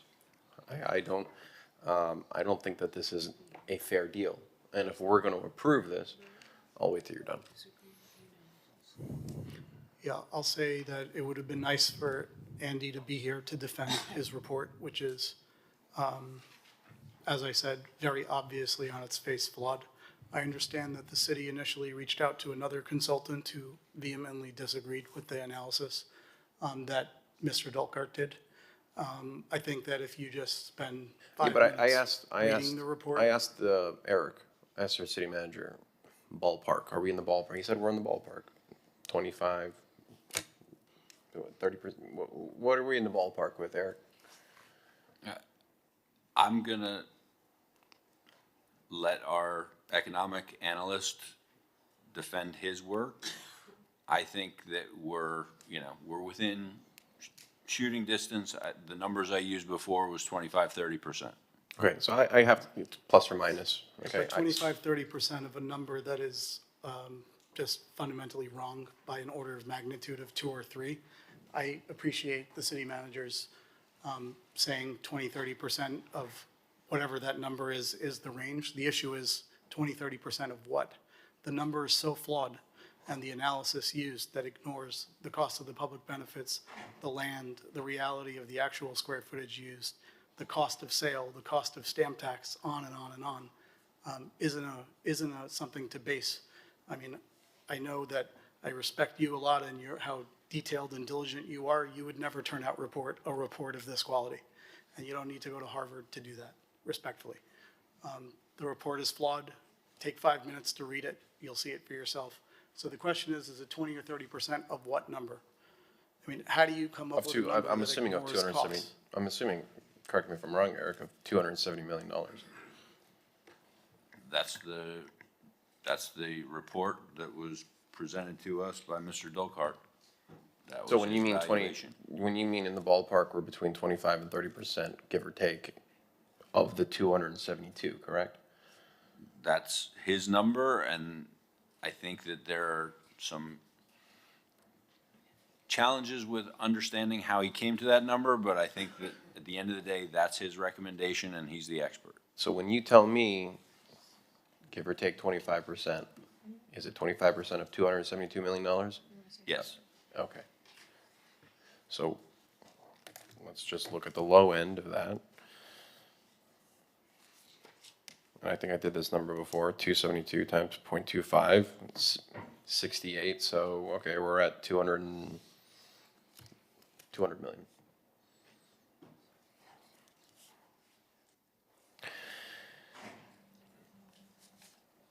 And 200 times your rule of thumb of 30% public benefit is $60 million.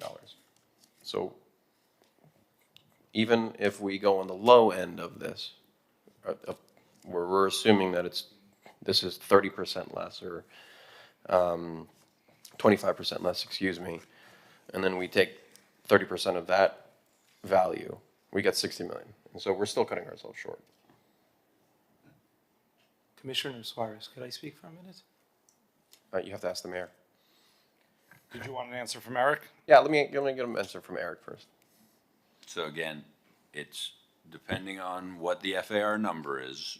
This number, this economic analysis was done with a 5.75 FAR number. And ultimately, I would just caution that it's not an exact science. There's some wiggle room, which is why I keep reiterating 20 to 30%. It's not because I'm trying to be difficult. I'm just saying that it's not a specific number. This is a specific case, and we're asking for a specific number. This is absolutely a specific case, and what you're suggesting is within the realm of reasonable. Which is what number? The 30% of the 200 million is 60 million in public benefit, which is the upper bound of the 20 to 30% that I talked about. Okay, so that being said, do you still think that this is a good deal? It's pretty clear that the developer is going to be steadfast in a 300-foot or 330, and I don't think he's going to be going down on the FAR. And correct me if I'm wrong, Michael. Correct. Yeah, okay, there you go. So does your opinion change? So my opinion always changes based on the specifics of the total package. And if the total package is more FAR and more height, then there's more value. Yes. So you just heard the developer saying he has to stick with the 575 and the 330. So those are values that we know now, variables that we know now are true. Given that's the fact, it seems that we're cutting ourselves short $20 million. I would offer 15, but yes, you're somewhere in the ballpark. So I'll just make one comment on if I can, Mayor Slade. Yeah, before Mr. Stern mentioned about another consultant, can you explain what that's referring to? I'm not aware of what he's talking about. So you want to incorporate sure. that? It's come to our attention that the city reached out initially to Lambert to be the consultant, and Mr. Lambert had a different opinion and a different way of evaluating it. One that relied on comparables, which is the correct way to do it, to look at actual comps instead of making them up. And actually, if you look at the economic analysis that the city's consultant did, he literally says in his letter that he's making up the comps. He says the comps show roughly 2,000, but let's just say 2,400, literally from the report verbatim. Making up comps doesn't lead to a number that's reliable. When you look at a number and you say the comps support X, but let's just make up Y, just for the sake of it with no justification, how reliable is that report? And when you take FAR from a set of architects' plans, a licensed professional, and you just make up a different number with no explanation or methodology, no reference to any specific comps, how reliable is that report? And the city initially reached out to another consultant who proposed to do a much more detailed, reasoned report based on actual appraised comps. And the city instead went with this consultant who made up the data. That is my issue with the report, and it's in the report itself. He admits he makes up the comps, makes it up whole cloth. I gotta obviously give Eric a chance to respond. Tom, can you come forward and please correct the record?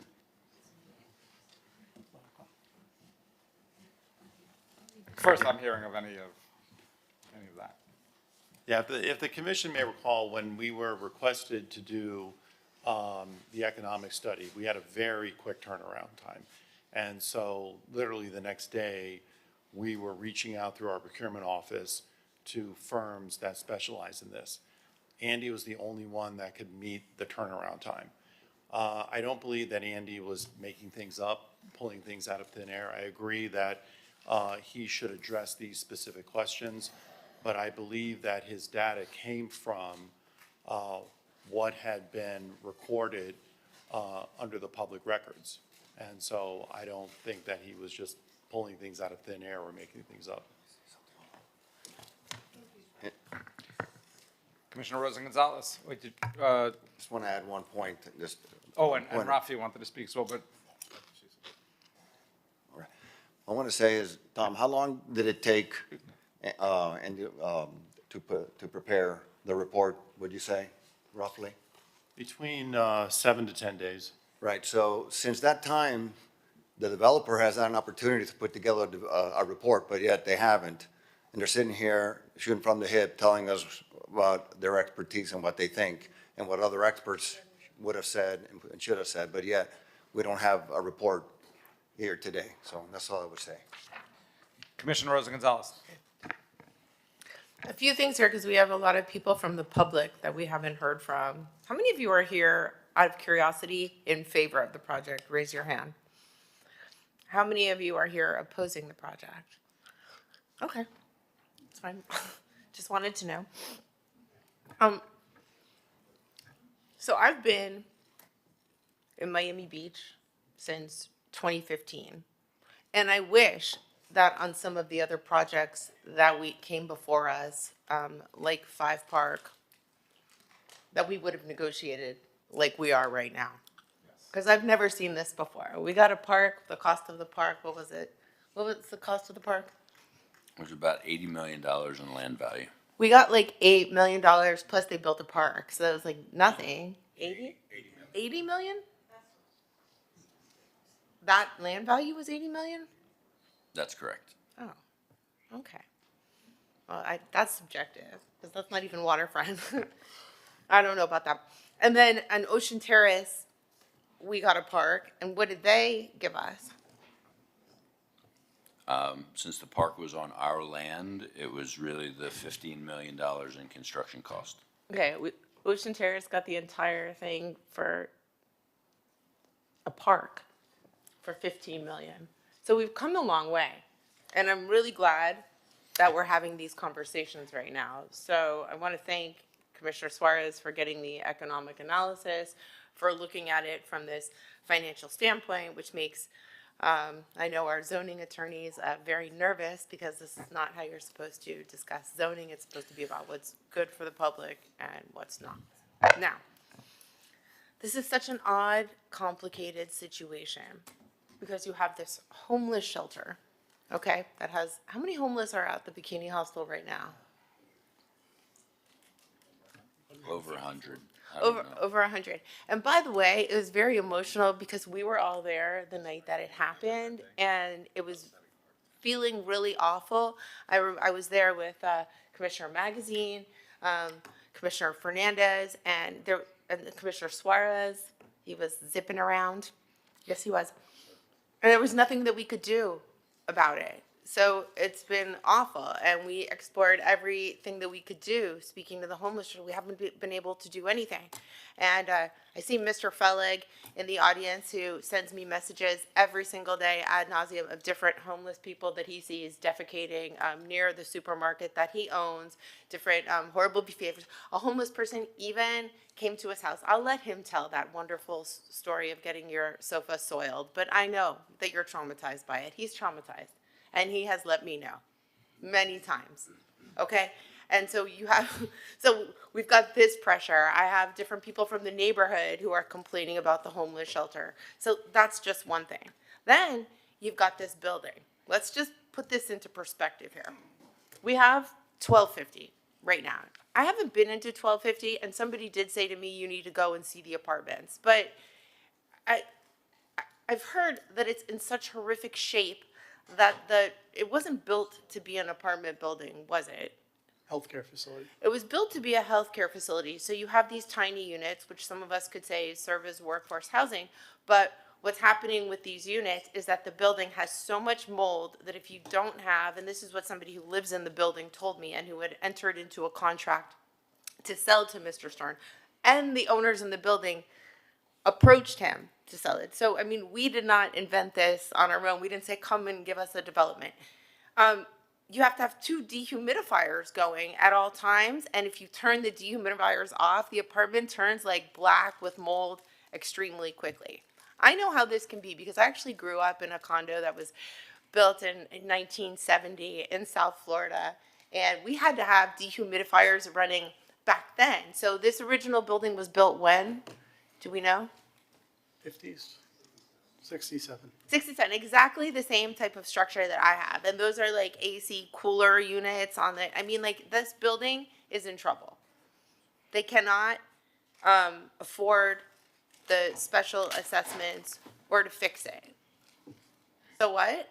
Well, I think it's a problem. So what? Because if we don't help the owners of the building who are, I'm just trying to frame the whole thing. Oh, no, I'm not saying you. And I want to do what's right and fair and make everybody heard. But I've listened to everything here that everybody has said. So you have a building that's in trouble, okay, and they need a solution. You have the bikini hostel, which is another issue that we are now facing.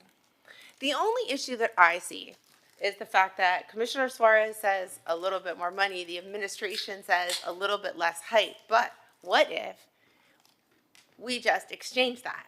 You don't give us any more money, but you just lower to 300 feet, and then I feel like everybody up here would be happy because we're getting a reduction in the height, and we're not having to, and that way, whatever the calculation is, okay, the 30 feet in height, what is that worth financially, according to these calculations? I don't know. Can someone do that calculation? I'd like to hear what that is, because maybe that's the compromise that all of us up here need, because so far, I mean, like, he seems unhappy, and Commissioner Minor wants to see the agreement with the bikini hostel. Commissioner Bott wants lower height. Commissioner Suarez wants more money. So we have to get to some place where everybody agrees. That is now overlapping. In the context of all of this, and I'm almost finished, what I would say is that while we were doing this, I had asked a couple of builders or developers to listen into this. And somebody said, this guy should just do live local. Now that's what's looming over us. We used to have this referendum option, right? Where, Mr. Stern, we would have had a campaign and you would have had to go out to the electorate and speak to the entire Miami Beach about this one part and defend it. And sometimes we got, better projects because of it. Sometimes the projects failed. It scared a lot of people off. We no longer have that right. Now it rests with each one of us, which is very stressful, right? Because we are making decision on behalf of the entire electorate. And the live local thing scares me. I'm afraid that after seeing these types of negotiation that nobody's gonna want to come to us and we're gonna get these applications. By the way, we have several applications. And is Nick in here? Because I wanted to ask Nick a few questions, what we would be facing. And this is what I don't understand. You're coming before us right now and you're asking for this FAR increase and this height increase. But if you built live local, what? That's what I know, but I mean, I just got this right now, but I'm just trying to frame this. But I don't think West Avenue is zoned for. Okay, but I'm just trying to, it's not. So my whole point is that here we are, and Commissioner Suarez, if we don't negotiate with people, are we going to get something shoved down our throat? And then guess what, Commissioner Suarez? We're not selling FAR. We're giving it away wholesale. Wait, and this is a very, very dangerous place where we're going to be because, number one, I've watched us languish and been incapable of completing the Baywalk. Okay? I have watched everybody suffer before the bikini hostel. I know that, Gail, you were probably one of the biggest complainers about the Bikini Hostel and WAVNA. And then I also see Tim and Tom. Nobody likes the Bikini Hostel. So you guys want less height, right? Less height. You want more money. Why don't we just meet in the middle? Nobody's particularly happy with this type of compromise. But I have to say, given the environment that we're in, and I would still like to hear from the public before we move forward with this, because at the end of the day, we represent the public. I mean, maybe that's the solution. And you've said, I'm not doing 330, but I will tell you, here, when Mr. Stern first approached me about a year and a half ago, we sat down at Rosetta off of Lincoln Road. And he looked at me and he said, I'm going to build 450 feet. I don't know what you said. And I was like, no, never. So and he said, I'm not coming down, I'm not going to compromise. And so my ask to him was, well then, can I just be like a quiet no? That's what I said. I'm not going to opine, I'm just going to vote no. But I've watched him move a lot. That said, I want everybody to be happy and I want every voice to be heard. So could we hear public comment and then possibly get to a place where all of us Yeah, as I said before. could feel good about this? Because I do know that we have these pressing issues. And by the way, I'm upset that the Bikini Hostel isn't going to be closed until September. I want the Bikini Hostel closed tomorrow. I want that. I don't know why. Why is this process for my only other question would be, why is it going to take so long to close on the Bikini Hostel? Why? Why months? So we're here now in June, and it will close by September. They have to move the population somewhere else. They're moving them to another facility in the city of Miami. And I'll just say also, just on you mentioned Live Local. I'm just going to comment on it really briefly. It's true. I mean, Live Local got the legs that it got because the state feels that it's very difficult to get housing created in the city of Miami Beach. It's a difficult process. I think that there are state overrides that do apply, including to the RM3 in the West Avenue corridor, and there's going to be disagreement amongst the city's attorneys whether Live Local here applies or not. It does apply. There are state overrides. We have the 3 biggest land use firms in the state agree with us that it does apply. And as a policy, as a good land use policy, we need to be able to do the opposite of Live Local, which is listen to community input, come before your body, negotiate, listen to the community, make adjustments. Live Local is the opposite of this process that has been a very difficult gauntlet for us as developers to run through and try to find compromise where we still pencil, where, of course, there's always going to be people who are upset about height or this or that. But the alternative, if we can't collectively come together as developers, as elected officials, and as a community to reasonable compromises on land use, everything will become 6.34 FAR and 519 feet tall or 300 feet tall all over the corridor. And I know that the city has its position on whether or not it applies. I think the city's not correct in some of its analysis of where Live Local applies and it doesn't. It applies almost everywhere. That was the purpose of Live Local, was for the state to shove an agenda down the throat of the local municipalities. Since you mentioned that, I have to respond to that. We collectively represent the voices and the residents of Miami Beach, and our residents have spoken loud and clear, not only in meetings and otherwise, but in voter referendums. So we agree. That's why we're here running this gauntlet. Whether our city can handle, it's not just the traffic, that's one of the biggest complaints they got, but what residents don't even mention that we all know is our infrastructure. Our sewer, our water. We literally might not be able to handle what is potentially being proposed. I mean, it's that serious. So I just had to comment. I appreciate what you're saying, but I had to comment on that. We appreciate it. We collectively, I am proud of this commission because we are doing the job of representing our residents, which some other electeds outside of Miami Beach don't think is important. I agree. I just want to remind. And I just want to add into that, because some of the people who argue for Live Local and even vote for Live Local, would say that our police is understaffed. Well, just think about adding population density into a city without having any revenue source, any taxable revenue source, in order to provide for more police force, to provide for the public safety needs of the new residents that would be brought in through Live Local. And frankly, this is the process. You're asking for something that you are not entitled to, that we as the representatives of the public, this is our job. You may not like our job, you may not like the process, but you're asking for something of the public that is not an entitlement that you have. This is something that it is our job to be advocating on behalf of the residents of our city. And all that I would tell you is listen to the room. Today, you only need 4 votes to approve a development agreement. And I think we all agree with the vision that Commissioner Magazine has for a completed beach walk. He should not have had to have waited. I'm sorry, I can't. He should not have had to have waited 10 years for a beach walk.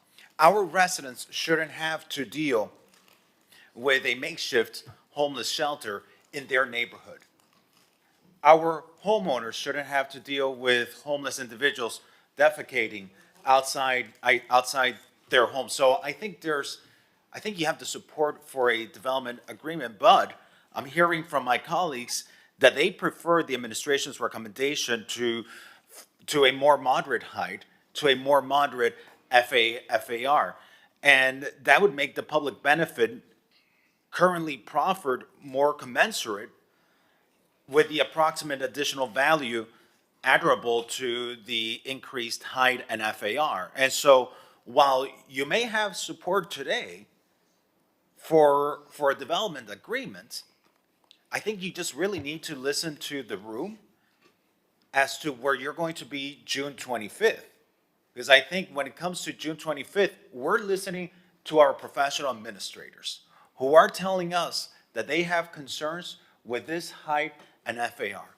Usually it's the city commission that is pushing back on the recommendation of the administration. Usually the administration is the one that is recommending the height, is the one that's recommending the FAR, and we're the ones that are pushing back. Here, they're the ones that are saying, we think what's appropriate here is something more modest. So I think you have the support for a development agreement, but I think you're gonna have to regroup at the height, because from day one, what has been my concern? My concern has been the height and the FAR that you are asking. And from what I'm seeing here, that is the concern that is shared and resonated here. And I see some of my colleagues have concerns with the public benefit that's being given in return.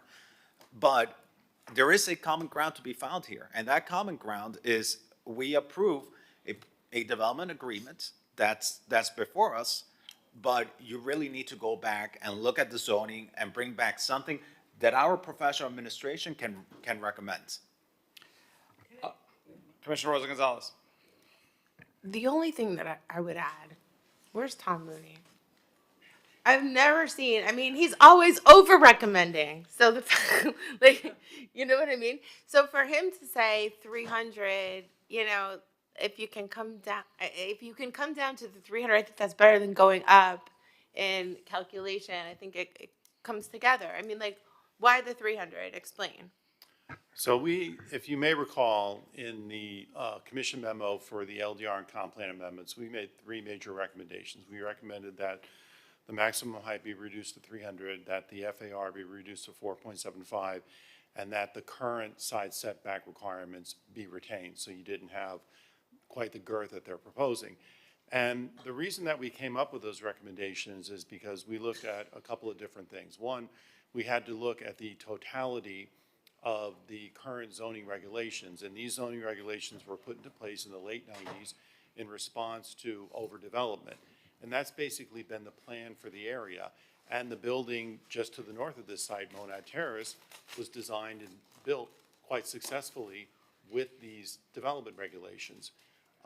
In looking at the potential public benefits associated with the proposal, we also wanted to be fair and look at what would be a reasonable increase in allowable intensity and allowable height based upon those public benefits proffered, but also, and more importantly, from an urban design standpoint, what would be within that established scale, character, and context of the West Avenue corridor.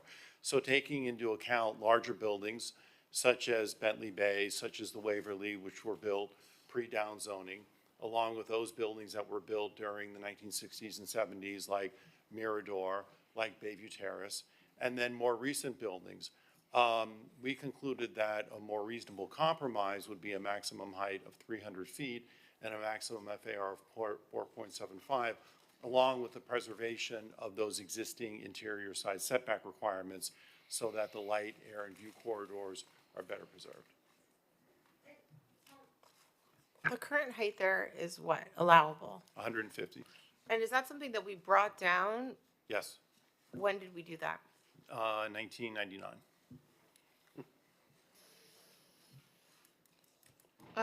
So that's, I mean, look, that's the What was it decision. before? We're going to a new scale.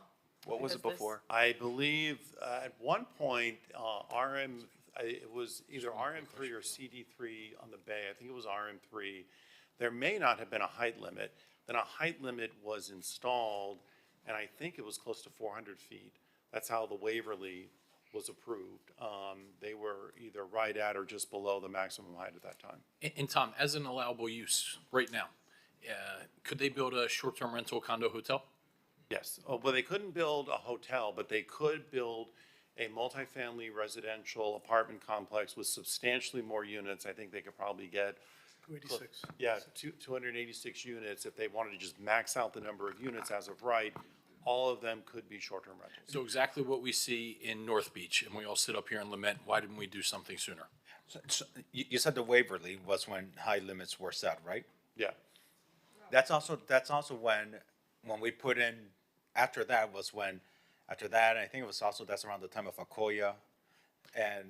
yeah, Koya, Bentley Bay, Waverly, those all came in just prior to the downzoning, and they got their Right. approvals. And as a result of that, I remember that's when the voter referendum got initiated, because that was all part of Monad Terrace. Correct, There were little cottages yeah, that were bringing in to be demolished. yeah, the Waverly actually consisted of a street where a developer purchased every single small lot, and then Monad Terrace was the same thing. A developer went in and purchased every single one of those smaller lots. But with the Waverly, there was so much outrage by the size of what was being approved there, that's when, as you highlighted, not only did the downzoning occur, but that's also when the voter referendum was initiated on the height and FAR. And so I think it's just important to just be sensitive to our history and to what we've learned through time, that yes, while we may have the legislative prerogative to go ahead and approve a building of this mass, a building of this height, does it go aligned with the core values that this community has traditionally had? And that's where, there is room for new development. It needs to be contextual. It needs to be in the character of the area. And that's what I hope the developer is able to identify between now and when and June 25th. There is a path forward. But it's a path forward that is in the context of the area, and I think that is aligned with the recommendation that our professional planning staff is saying that is in the best interest of the area. Okay, so as I mentioned at the outset, I did promise you, Mr. Ghibli, so I want to hear from you, but then we're going to take public comment. I think it was actually productive. We're going to do Sutnick and it's a public hearing. We'll do that together, so it's basically one of the same. It's really no differential, but I thought it would be productive to hear from our residents once you got a perspective from hearing a full range of discussion, and certainly, obviously, the opinions up here on the dais. No, so I just wanted to address Commissioner Suarez. I think that pretty much what Eric was talking about, that we're pretty much there with the same numbers. That means that if the FAR on the report is wrong, that means we're over-giving.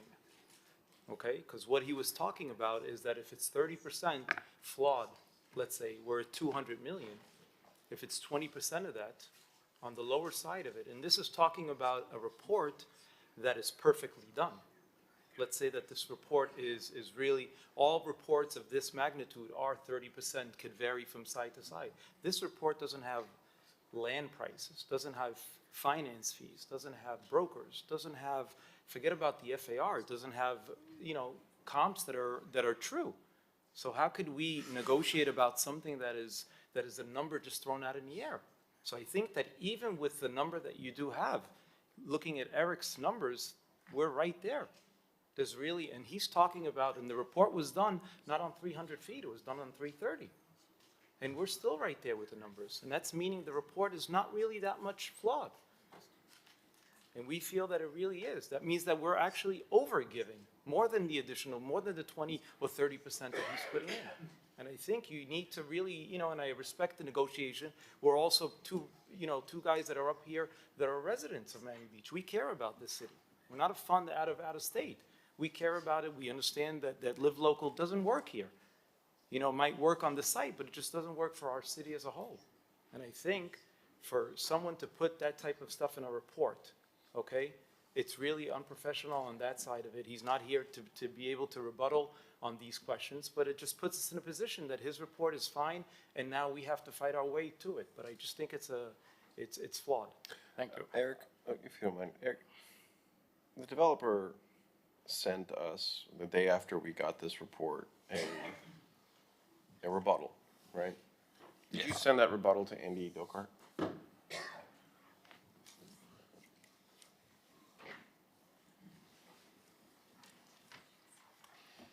No.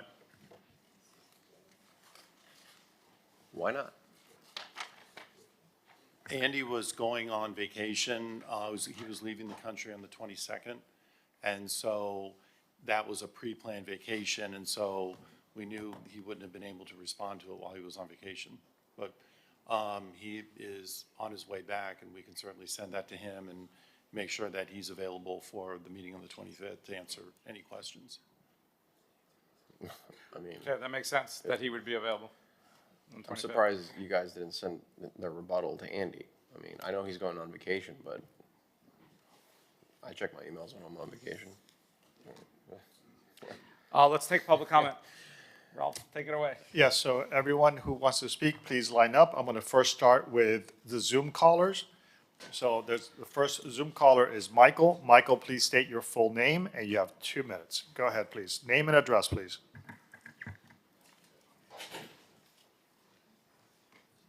Michael, please unmute yourself. I'm sorry, here I had to unmute. I'm currently the president of 1228 West Avenue. We are the building immediately to the south of the proposed project. Now, there's an old expression that let's not let perfect be the enemy of great. We think this is a great project, but it's also a good solution to many of the problems we have in our neighborhood. We are a unique building. We are called Bayview Terrace because every one of our 995 apartments has a balcony and a beautiful view of the bay. And this project, with a smaller footprint and the more generous setbacks, preserves those views far greater than a right to build design. The Bikini Hostel is directly across the street. The prospect of a permanent homeless shelter 100 feet from our front door will negatively impact the quality of our residents' life, as well as the future value of the homes. Our residents would love to walk out the rear of our building to a completed Baywalk, enjoy an unobstructed walk to South Point Park. We love the lower density. We believe this will be a beautiful building that will add elegance and modernization to the neighborhood.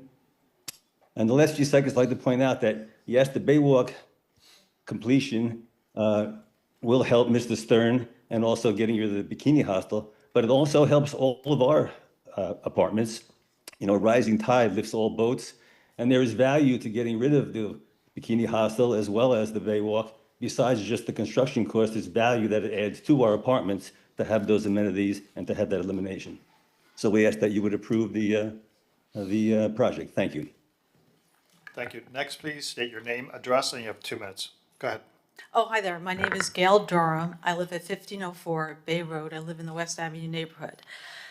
So the height is too high.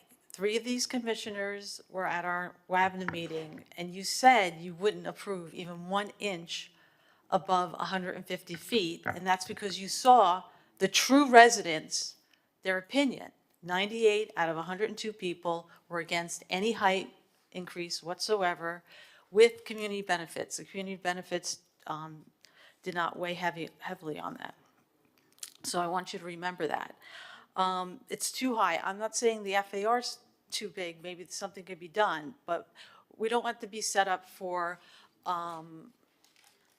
you know, a corridor that's that's 300 feet going all the way down West Ave. And that's what's gonna happen, because this guy, Dan Milberg or something, he created the buyout at 1250 West Ave, and he's sent letters, we saw the letters because people sent them to us, for 2 other buildings on the street, very aggressive letters. And when you ask Michael Stern, oh, do you know about this? He's like, oh, I don't know anything about this. I didn't know. He knows about this guy, Dan, and he's negotiating with him for those other 2 buildings.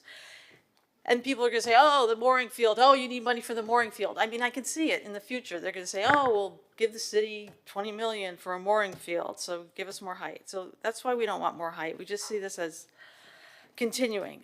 Second of all, I'm a little upset about the city's ability to negotiate. If it wasn't for David Suarez and the economic analysis, we would be like a doormat getting rolled over. You know, city staff, they're kind of taking this position like they're neutral. Are you on our side, Eric? I don't feel like you are. And the last point I'd like to make about the development agreement, I think it's unacceptable that we're negotiating with somebody who does not own the Bikini property. I think that either the developer should just buy it now and own it, and then we can negotiate with the owner, or he should give the city 20 million. Thank you so much. And the city owns it. Thank you. Our next virtual speaker has a phone number that ends in 4456. Please unmute yourself, state your name and address, please. 4456.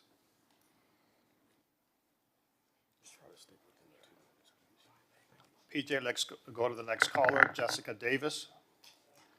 Please state your name, address, and you have 2 minutes. My name is Jessica Davis. I am the vice president of the board at 1228 West Avenue. More importantly, my wife and I have owned an apartment at 1228 West Avenue for over 20 years, and that is where we retired to in 2019. 1228 West is a solidly middle-class building. We have exactly the same makeup as 1250 West Avenue. The difference is we took good care of our building and made sound financial decisions. We just successfully completed our 50-year recertification. The Bikini Hostel has got to go. Aside from the 15-year nuisance it has been, now as a makeshift homeless shelter, it is causing further deterioration to our residents' quality of life, our safety, and a decline in our property values. On June 3rd, there was an article in the Miami Herald stating Miami-Dade's sagging condo market could be next great crisis as values drop. Well, the Bikini Hostel, having it across the street from us, yes, it helps Mr. Stern, but what about the middle-class residents of 1228? Some of our residents, their units are their biggest investment. It's not fair that they are now the prices are declining because of the Bikini Hostel, among other things, that they're losing value in their homes. They can't afford to do that. And also, we want the Baywalk. We need the Baywalk. Since about 2021, our various boards have met with the city probably at least 9 times. Thank you so much. Your time is up. I apologize. Next, please state your name, address, and you have 2 minutes, sir. Go ahead. Good evening. My name is Martin Moeller. I'm a year-round resident of 1330 West Avenue. For 8 months, the developers of 1250 West Avenue have had numerous opportunities to present their arguments for this project at length, while we, the citizens of Miami Beach, have been limited to 1 or 2 minute snippets like this to present our many arguments against it. Based on this voting commission's previous vote, and it's been amply made more clear tonight, the word on the street is that Miami Beach zoning is for sale to the highest bidder. The local development community sees 1250 West as a bellwether case, with every expectation that if it is approved, then other developers can bribe the city in order to maximize their own profits. I speak for what I believe is the solid majority of Miami Beach residents when I say we believe that's simply wrong. It's interesting that JDS continuously touts its project at 111 West 57th Street in New York City. You may recall that from before. but that building exemplifies why an out-of-scale tower at 1250 West Avenue should not be approved. 111 West 57th is a beautiful building designed by a renowned architecture firm. That's completely irrelevant. But that tower and the others on what is now Billionaires Row have destroyed what was once a vibrant mix of restaurants, shops, and even residences that once welcomed New Yorkers and tourists alike. Locals despise that building and its brethren, both for casting shadows over Central Park and for placing the interests of developers and the ultra-rich over those of our own community. Few buyers at 1250 West ultimately will be Florida voters. We are the people who vote for you. Please honor our wishes and deny anything larger than an as-of-right project, 150 feet. We know they can do it. They did it exactly next door and made a pile of money. We're happy for them to make a pile of money and to give some benefits to the city, just at a reduced level, to maintain that plan from the comprehensive plan, which we should support in all ways. Thank you very much. Thank you. Our next public speaker on Zoom is Corrine. Corrine, state your name, address, and you have 2 minutes. Hi there, my name is Corrine Kirkland, 1345 West Avenue. So I live catty corner or against this 1250. This 1250, again, it's a developer bribing the city to do its own work. We are not, as voters, we told you we want no more height. We've got an infrastructure that hasn't even been completed, and it's already with plans for other buildings to follow along with 1250 to overwhelm what we haven't even finished and won't finish for 3 years. Please stay to the height limits. Let's get another Monad Terrace 3. We do not need this height given to this developer. We do not need to be selling our votes, selling what we've asked you commissioners not to do. Please follow our votes. We don't want developers taking advantage of us anymore with bribery. Thank you. Thank you. Next, please state your name, address. Go ahead. Good evening, Ryan Skolnick, 4775 Collins Avenue. I just wanted to say this developer has been tried and tested and built an exemplary development at Monad Terrace. We know from the project the developer has kept his word and built an outstanding building. I agree with Commissioner Magazine and appreciate his passion regarding the Baywalk. I enjoy the beach walk on a daily basis, and it truly is one of the most beautiful parts of our city. Regarding the Bikini Hostel, I think what's going on there is a stain on the beach.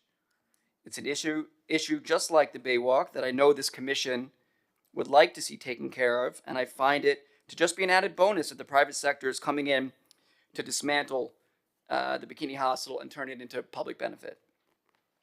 I also want to thank Commissioner Gonzalez as well for her clarity today. I found it very refreshing. To conclude, I want to voice my support for the project. The current building at 1250 is outdated and requires millions in owner repairs and assessments that is just not plausible for the current tenants, and is why the buyout of those tenants has went so smoothly.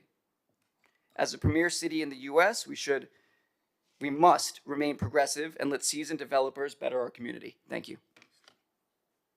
Thank you. Our next speaker is Brian Kay. Brian, please state your full name, address, and you have 2 minutes.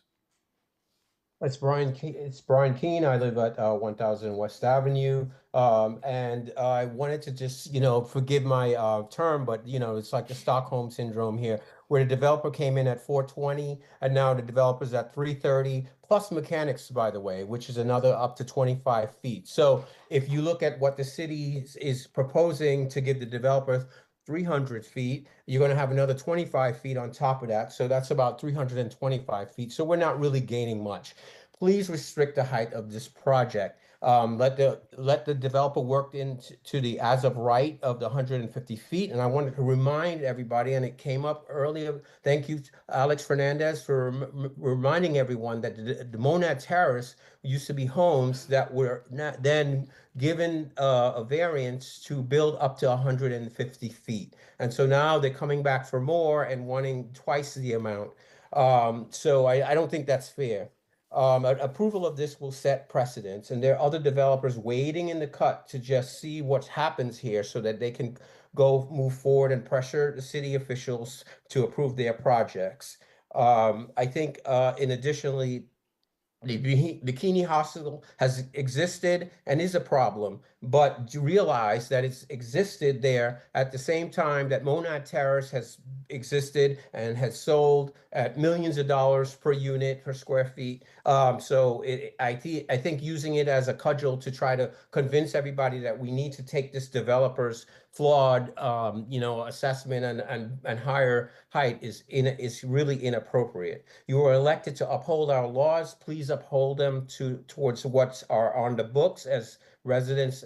We've already voted for that. And I think take less weight to those people that don't live in the neighborhood that feel like they need to come in and call and give their opinion. I don't go up to 42nd Street and say anything Thank about you what's so much, going sir. on there. You're out Thanks. of time. Thank you. Next, please state your name and address. You have 2 minutes. Good evening, Itani Kenter. I live in 1200 West Avenue, the Mirador, and I also have an apartment that I rent out, so 2 units in the building. I appreciate the due diligence that's going into this project and scoping it, making sure it's the best for the residents like myself.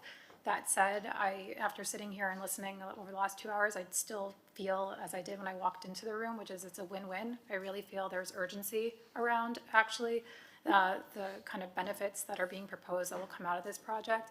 It wasn't an easy decision for me to leave New York where I always lived and worked. But part of the reason I left was because of the homeless issue that had kind of really gotten to a really bad place in the middle of the pandemic. And so I really want to make sure that there's urgency and the safety and security of the residents on the street are coming first. And that comes with this project, which is clearly a solution, a direct solution.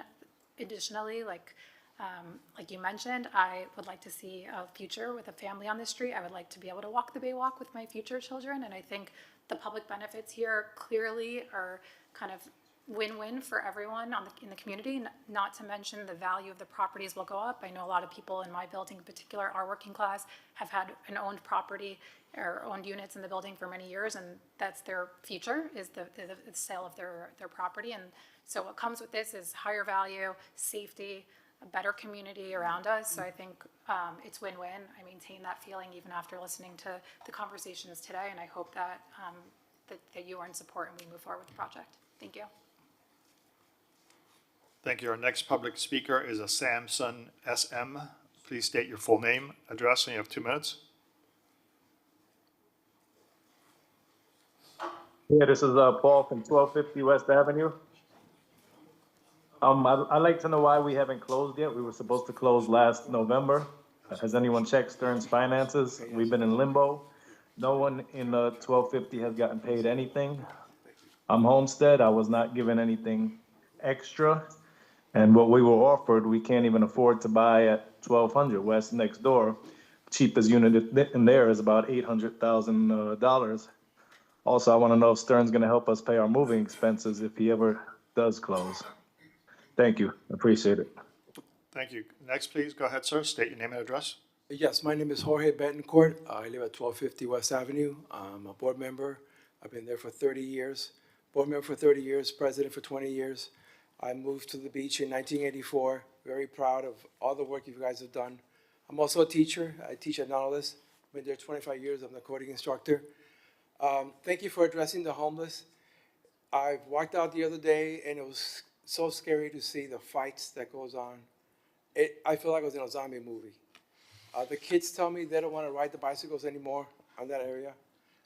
It's like the scary movie, like down the street, the house that you don't want to ride your bike.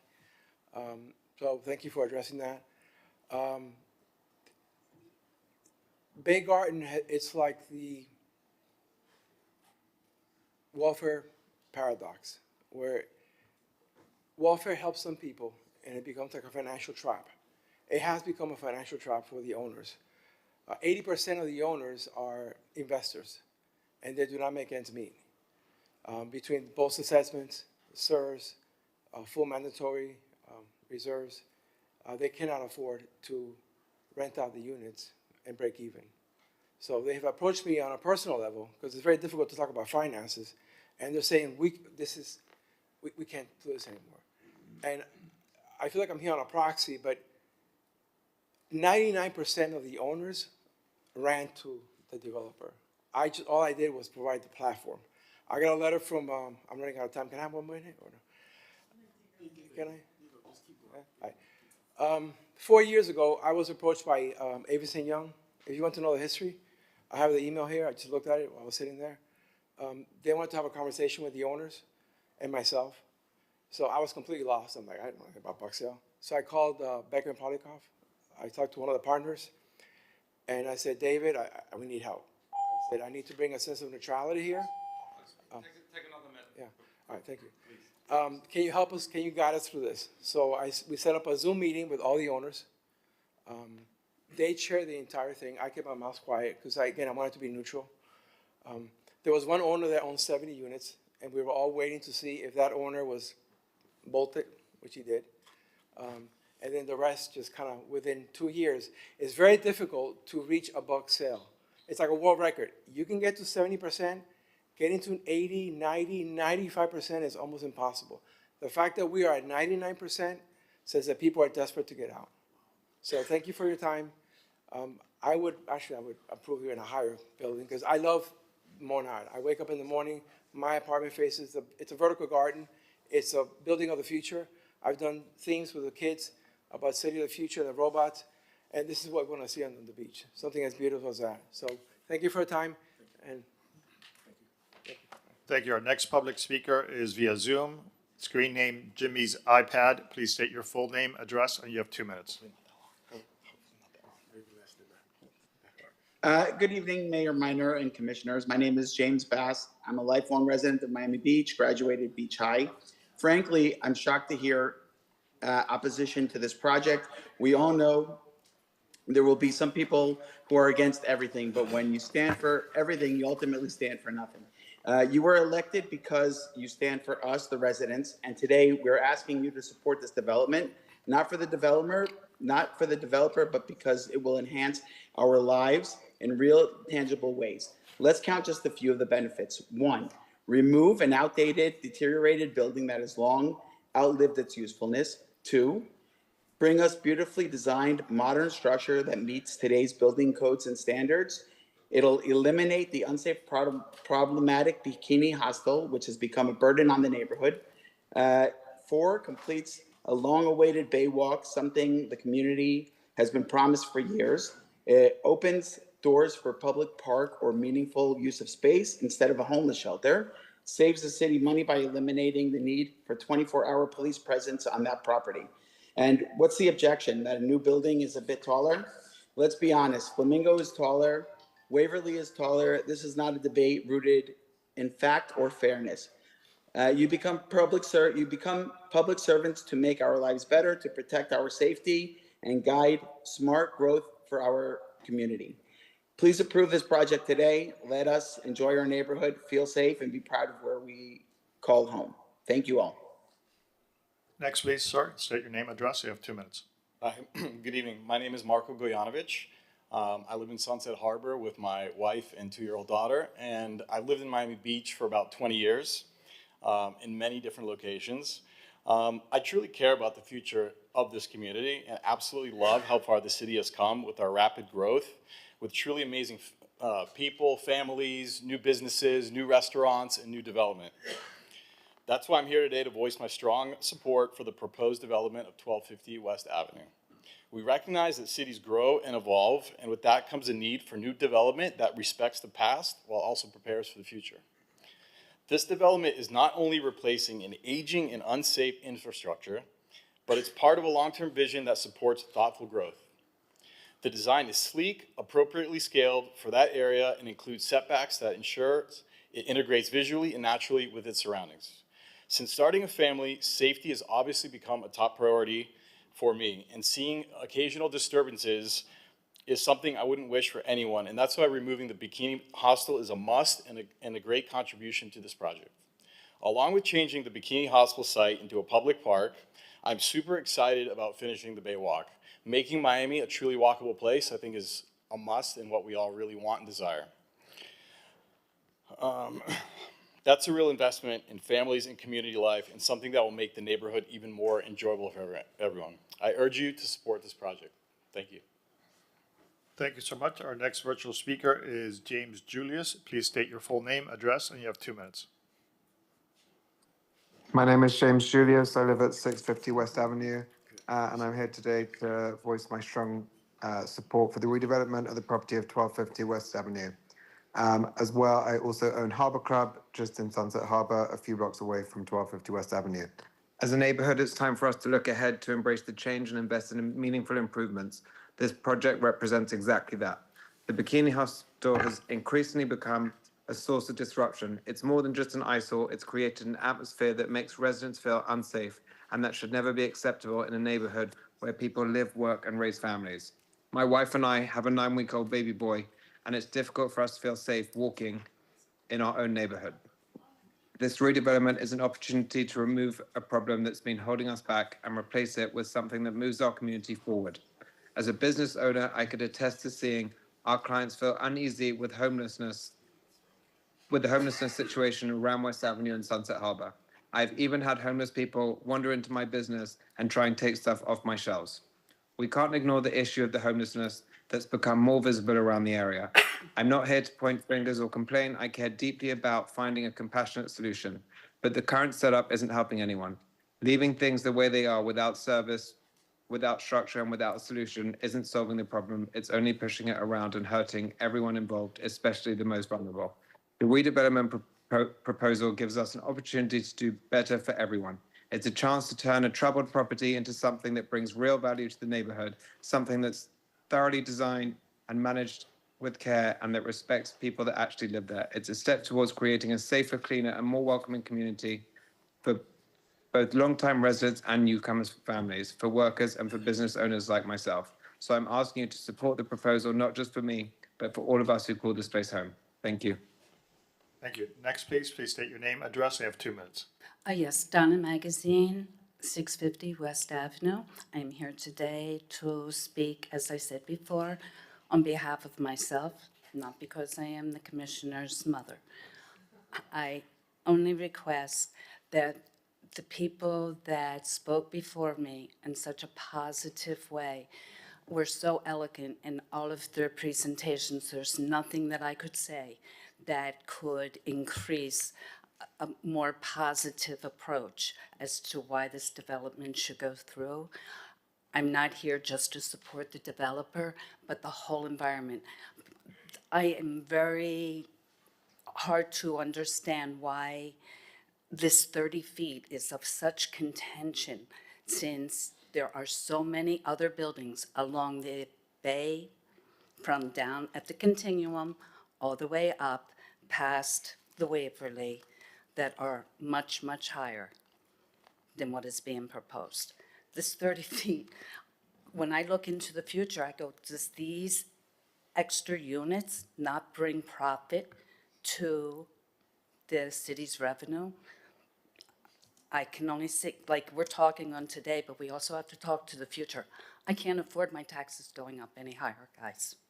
I really can't. So anything that would support this project, I am totally for.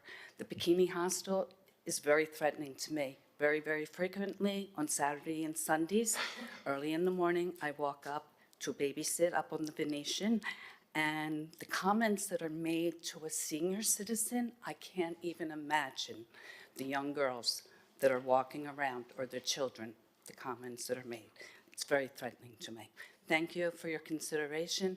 I do hope more than anything that this project goes through. I had texted my son earlier and said, why doesn't the developer just say, freak it, I'm going to live local? So. Thank you so much. Our next Zoom caller is Mateo Marquez. Go ahead, state your name, address. You have 2 minutes. Hello, my name is Mateo Marquez. I am a graduate of Miami Beach Senior High School. I'm a resident of the West Avenue neighborhood, living in 1331 Lincoln Road, right near the site of 1250 West Ave. I want to express my support for the proposed development. I believe this project represents not only an important opportunity, but to improve quality in the neighborhood, but also to guide thoughtful and responsible growth in Miami Beach. This corner of West Avenue has so much potential, and for years it's been held back by underutilized or problematic properties. One of the biggest concerns for residents like myself has been the presence of the Bikini Hostel. Many of us have experienced firsthand the increase of incidents with individuals who end up concentrated around that property. It's a real public safety concern. The redevelopment of 1250 West Ave will uplift this corridor and is a crucial step in finally removing the bikini hostel and replacing it with something that better serves our community. It's a chance to turn a problem into a solution and help reduce homelessness and instability in the area through more appropriate and supportive infrastructure. Beyond that, I appreciate that the development team has shown a willingness to work with the community, consider resilience measures, and design a project that respects the evolving needs of this part of Miami Beach. We need buildings that are forward-thinking. The developer finally finishing something that city has promised for so many years to complete, like the Baywalk, is amazing news for us residents. So I urge you to support this redevelopment. Let's make our city forward thoughtfully while addressing long-standing concerns that residents have had for so long. Thank you so much for your time. Thank you. Please go ahead, state your name, address. You have 2 minutes. Hi, my name is Laura Garofalo. I am the PTA president at South Point Elementary. I'm here on behalf of myself and other parents at the school.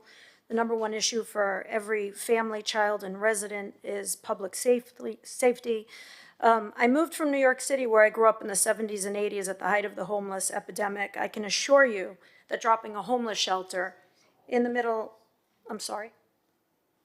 I can assure you that dropping a homeless shelter in the middle of a community does not work. These are mentally ill, drug and alcohol addicted people who need social services and medical attention. As a parent, we are failing our children. We're also failing these homeless people who need more than just a flop house, which is essentially what this hostel is. They are not given said resources. They are scaring our children. They are defecating in our parks. I've witnessed psychotic outbursts that quite literally terrified my 8-year-old son and his friends. I am supportive of this proposed project and its approval. It's our only chance to make sure we don't have a permanent homeless shelter in the middle of our densest residential neighborhood. Thank you. Thank you. Our next public speaker is Wayne. Wayne, state your name, address. You have 2 minutes. Hi, good evening, ladies and gentlemen. I wasn't going to speak, but I wanted to make my thoughts known. I was at Mr. 01, and 2 young men were sitting next to me eating their pizza, and they're the silent majority, and they live on West Avenue, and they stated that they're in complete favor of the project because they just invested their life savings into their condo, and they feel that the hostel and the Baywalk improvements would have a positive effect on their net worth. And if I was young once, and I listened to them, and I saw myself in them at that age, and I felt that they were right. You know, when I did it on a chalkboard, I love Gail Durham, I love Susanna, and that team of people that really care about West Avenue. But I really think it's more like a 50-50 split on West Avenue in terms of people wanting it versus not wanting it. Michael Stern came down in height from 380 to 330. At 380, I was a definite no. At 330, I'm a quasi yes. It's like a 60-40 in my mind. I know Michael, he is a resident now on Bay Road, and if he would be, the 2 things, Alex said that he wanted more money for the renters. I think he said 3 months initially is what it exists today, and he wanted 6. I think he could probably, hopefully, I don't know, you know, it's his money. He can sweeten that offer for renters inside of that building today. But ultimately, it's a private property, right? And if 99% of the owners want to sell, you know, it's time, right?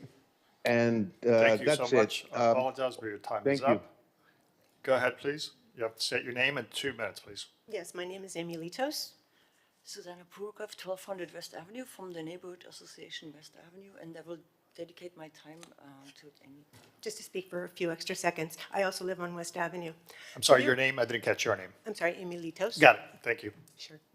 So something Commissioner Suarez said at the April Commission meeting, and again here today, I find quite disturbing, and that is that this commission is selling zoning. Yet, here we are. So we are contemplating selling zoning from 150, so let's be clear, 150 is the height limit as of right in this area, not 420 coming down to 330, it's 150. And thank you, Tom, for that history lesson on how we got to that, because residents were fed up with the overdevelopment. So also we have many negative opinions that the commission is going to contemplate overruling, including Tom Mooney's planning department, which gave this proposal an overwhelmingly negative assessment last year in its report. And earlier this year, the planning board gave a negative assessment of this project. And also we have here 126 signatures, which are on a petition from residents of West Avenue, our friends, our neighbors, our colleagues, who have signed on to this petition in opposition to this proposal as is presented to you today. So to be clear, we wouldn't oppose another building at 1250, but we just ask that it be built as of right. And we also would say that we would prefer that it weren't conflated with other issues, such as finishing segments of the Baywalk and the Bikini Hostel, but it is. So as far as the Bikini Hostel goes, I find it disturbing that you're going to vote on something today which you do not have full disclosure on, because an NDA is basically concealing the agreement between the developer and the owner of Bikini Hostel. And it's been public knowledge that the owner of Bikini Hostel has already pledged to use a portion of the proceeds of this sale to buy another property where he will continue the practice of housing homeless individuals. Now, even if he doesn't do that on Miami Beach, you can bet that another developer will follow suit, because they will see this as a winning proposition and a blueprint going forward. So along those lines, because we are creating a perverse incentive and really rewarding bad behavior by allowing something like this. So here we have a letter from Mr. Marenberg, who is an investor at 1250, who owns 5 units there and was instrumental in facilitating the bulk sale of that project, who is laying out a detailed plan for how that can happen at 800 West, which is the South Bay Club. Now, just to explain why that is such a lucrative project, here we have South Bay Club. It's on the water, but it's not just this that any future developer would be interested in. It's these surface parking lots. These go along with South Bay Club, and you can be sure that the same strategy of transferring FAR from one parcel to another will be requested at 800 West, which is exactly what's happening now, except for we have to have this quasi idea of purchasing another property in order to aggregate FAR for the transfer. Here, it's already set up. And coincidentally, ironically, this parcel right here is already a hostel. So we would ask that you please do not approve this project as presented today, and you help us preserve the sort of hometown and character that West Avenue has today. Our next Zoom speaker is Rima Gerhard. State your full name, address, and you have 2 minutes. Yes, hello. My name is Rima Gerhard, and I reside at 1345 West Avenue. I have 2 children that go to schools locally, and I'm also a board member. And I would like to state my support. I've really come around on this project. I believe that the Bikini Hostel has attracted a lot of crime into this area. I see it personally at our location, which is a block away. So I'm just calling here to say that after I thought about this, I would like to support this project. I think it's a great opportunity for the area. Thank you so much. Thank you. Hi, I'm Rabbi Felig. I think you all know me very well. I'm really here to speak about, and the public really needs to hear this. The Bikini Hostel, you guys, I mean, the commissioners, I've sent you all videos in front of my house, and the guy said he's from Bikini Hostel on 44th and Pine Tree. Sunset Harbor is infested. I've hired someone just to watch the area.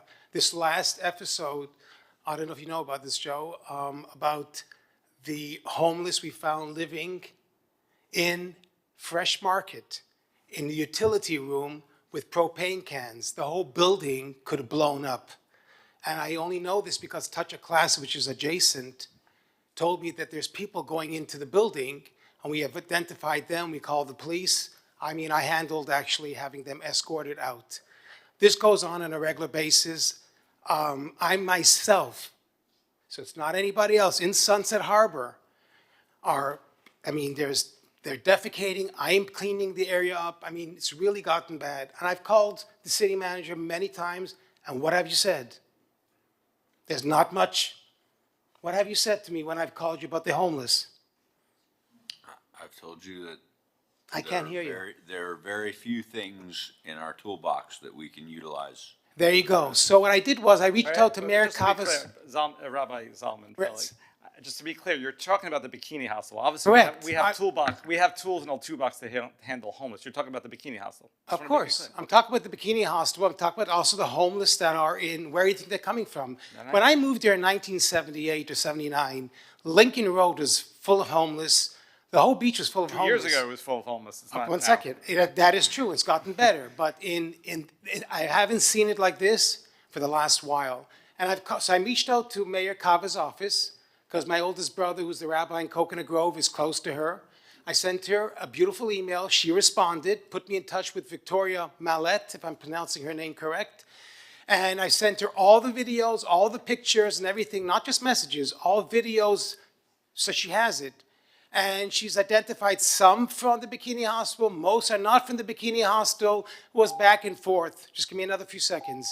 But basically, these are her words, and I'm going to quote it, not exact. She said, I hope the developer is going to close on the Bikini Hostel.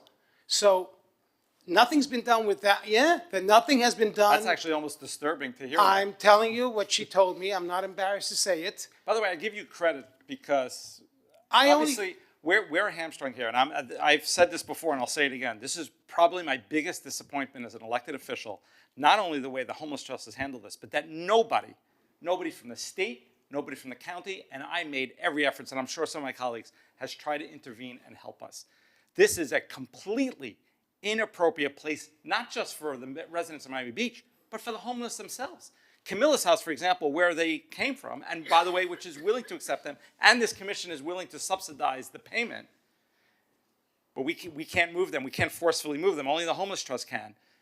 They have curfews there. They have services. It is an appropriate facility to help people. And I've toured the Camilla's house. You're It 100% is an outstanding facility. Being on the corner of a street and just hanging out on the corner of West Avenue and having comments made to, as we heard from Ms. Magazine, and we've heard from others, it's just I cannot believe that others did not. And when I say others, I mean everyone involved in any capacity of leadership has not stepped up. And I've reached out to everybody. I can't So I agree just with have you a question more. because, so you said that Miss Millette, who is the executive director of the Miami-Dade County Homeless Trust. I'm in said touch with her, with she- WhatsApp. And she said that she My hopes- first conversation with her, she said she hopes the developer, she says, isn't the developer, again, don't quote me exactly, but she said, isn't the developer closing on the Bikini Hostel? I said, that's not a done deal. They're still going back with, monies and this and 30 feet, 40 feet. I mean, I'm not involved in any of that. But she said she hopes the development closes. Yes, that's exactly what she told me. You could, I can put her, I think where Commissioner you know what, Fernandez- should let me- I let put me her on? finish. I think where Commissioner Fernandez is going, this is why would the homeless trust care whether a development, they could move the individuals anyway. I mean, you want me to put her on her because they're gonna phone so I be- quote they're her gonna be at a correctly? loss. They're going to be, if this closes, they're going to be at a loss. This is part of their hotel program. So their hotel program is going to suffer if this closes. So it's just a little bit perplexing, a little bit puzzling why the Homeless Trust Executive Director would have a position as to whether this closes or She not. said to me, because we had a very nice conversation back and forth, and I was sending her because Mayor Cava asked her to get involved and talk to me and deal with me, and I sent her all the videos. Because let me tell you something, I'm concerned that what's going to happen is there's going to be a tragic episode that you won't be able to reverse. This homeless guy that was in front of my house from 44th and Pine Tree that identified himself that he was from the Bikini Hostel. Did you watch the video? Just to be clear, he came in, you showed me the video, he came in from out of town, and he said he never was at the bikini. He said he heard about the bikini house and was going there, right? He actually stayed there. Okay. He actually stayed there, according to Victoria. He actually stayed there overnight or something. I didn't get the details. The point is, someone like that, God forbid, you saw, he said he flew there. He flew there. He asked me if I'm Jewish. Are we waiting for a tragic situation where a child gets molested? Over the Jewish holiday of Shavuot, which was Sunday night, I came home from Israel on Sunday morning. Monday and Tuesday, I did not allow my grandchildren, who I normally go to synagogue on 40th Street, I didn't allow them to go themselves. And by the way, And why? I'm telling you why. Because I am concerned of what I'm seeing. no, I get it, but what we're saying here is, and obviously, unfortunately, our hands are tied because there's an authority that we do not have jurisdiction over. But what I'm saying is this never should have gotten to this situation. I give you the credit that you actually reached out to the Homeless Trust. Most people don't. They come to us, and I get it. Most people don't. They're not familiar. What's the Homeless Trust? Why would I go to them? I'm not blaming anybody, but at least you did. That being said, the fact that we're being forced to make this decision is a gross injustice. It is a breakdown in our system of colossal failure. And I'm pointing the finger at everyone. This is a colossal failure on the part of everyone involved, that this homeless, it is a tragedy to the homeless individuals themselves. Anybody who walks by there and goes see it, I heard they're sleeping 6 in a room. Wow. With no curfew, with a bar with alcohol in the middle, when you're dealing with people who have addictions and mental health problems. It's sick. It really is. And I'm just trying to keep, in Sunset Harbor, where I spend my time, where a lot of my tenants are, I'm just trying to keep them safe. I mean, I spoke to Deputy Mayor Blake. And honestly, I am actually asking once again, the Homeless Trust should make this decision. We should make a decision independent of the Bikini Hostel is not an appropriate facility for the homeless, and for the benefit of the homeless and also our residents. They should be moved to the Camilla's house. Our offer still stands. We were negotiating. We offered to subsidize some of the payment. Just for the record, I just received a text message from Ms. Millette saying that she did not say that. This is what she just texted. But she did not say the what? What did she not say? I just got a text. I know message. she's listening to this. She said, "I did not say that." That's all she told me. So can I put her on the phone? I don't mind. I'm very transparent. I'm just telling you. I'm very transparent. I'll put it on the text phone. message from her. I'm just sharing with Want you to what she ask her told if she's me. in touch with me through via WhatsApp? Thank you. I just want to end off like this. The fact that this developer is willing to do the Baywalk, which who the hell knows what that's going to cost, and the fact that the Bikini Hostel will go away, to me, that's a win-win. And I'm only interested. Let's continue to be safe. Thank you for your time. I appreciate it. I appreciate Our next you all virtual your speaker service. is Brandy. Brandy, please unmute yourself. You have 2 minutes. Hi, good evening, Commissioners. My name is Brandy Bellissima. I serve on the board at Bayview Terrace Association, 1228 West Avenue, directly next door to 1250 West. I've lived at Bayview Terrace for over 10 years and have been a Miami Beach resident for over 20 years. I concur with the sentiment of my fellow board members that spoke earlier this evening, both Michael and Jessica. Our building is comprised of 195 units, most with spectacular views of the bay, ocean, and Miami Beach. We wish to preserve these views. This is one of the factors that leads us to support the tower design. The setbacks detailed in the tower design plans will conserve our precious views. West Avenue is already overpopulated and car traffic is taxing at best. The 1250 tower design will house fewer units than if it were built as of right, and this is welcomed. We support the public benefit package. The most prominent component of this package is the elimination of the Bikini Hostel. The Bikini Hostel has been a nuisance since its inception many years ago, and more recently, it serves as a not fit for purpose homeless shelter. A park would be a welcomed addition to an already overpopulated neighborhood. The public benefits package also includes the completion of the missing portions of the Baywalk, and we look forward to actually using a completed Baywalk sometime in the near future. In short, we do support the development of 1250. Thank you. Go ahead, please. Hi, good evening, commissioners. My name is Mariana Bernardo, and I live in Flamigo Bay Point. So it's in Bay Road, but it's right where West Avenue continues. I came here to express my support for the 1250 West Avenue development. And I need to say, when I arrived here earlier, just listening mostly the negotiation about the financial trade-offs and the high, with much less attention on the real lived experience and the safety of the neighborhood, it felt a bit sad. As a member of the community, I want to make clear that in my side, I place greater value on our safety, our quality of life, and I don't think 30 feet is worth this. This leads to the Beacon Hostel project, the removal of it, which for years has been operated as a homeless shelter, as most of us here talked about. And this absolutely impacts the daily reality of everyone in the neighborhood and who lives here.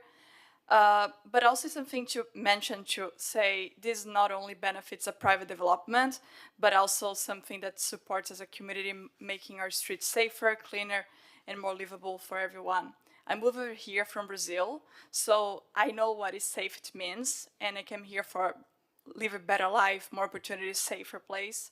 When I finally arrived here, I felt like US was my place where I want to live and everything, but I see these shifts happening, and just today, this morning, I was walking back from Trader Joe's where we are having like these improvements in West Avenue, and I did feel like unsafe for like a situation with two guys that was acting very weird in the streets. I did record a quick video I could share, but I didn't feel safe. I just walked straight. I came back to my place. I don't know where they're from, but like I think we do need to look for a safer place. Here, I'm a single woman. I'm alone, and I do want to live in a place where I feel safe. Moments like this, I don't know, but I want to feel safe where I live, and I live in Flamingo Bay Point. Moments like this really remind me of something simple. We all want to live in a place where we feel safe. It's a universal desire to protect ourselves, our loved ones, and the sense of peace where we feel we believe. And because if health and safety are taken from us, what else do we really have? Thank you. Thank you. Our next caller is Dilo. State your name and address.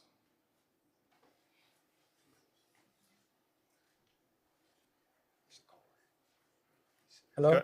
Go ahead, please. Hello? Go ahead, please.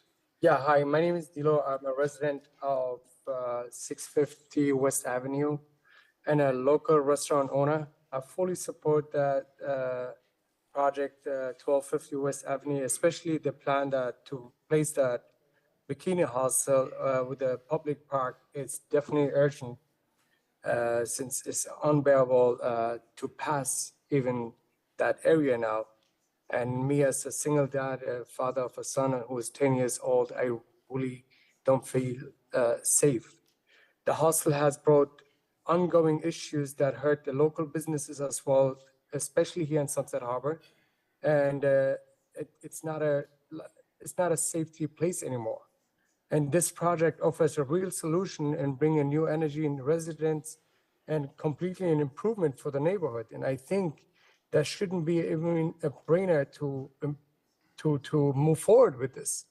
I would please ask the commissioners to move forward with this project ASAP. Thank you. Thank you.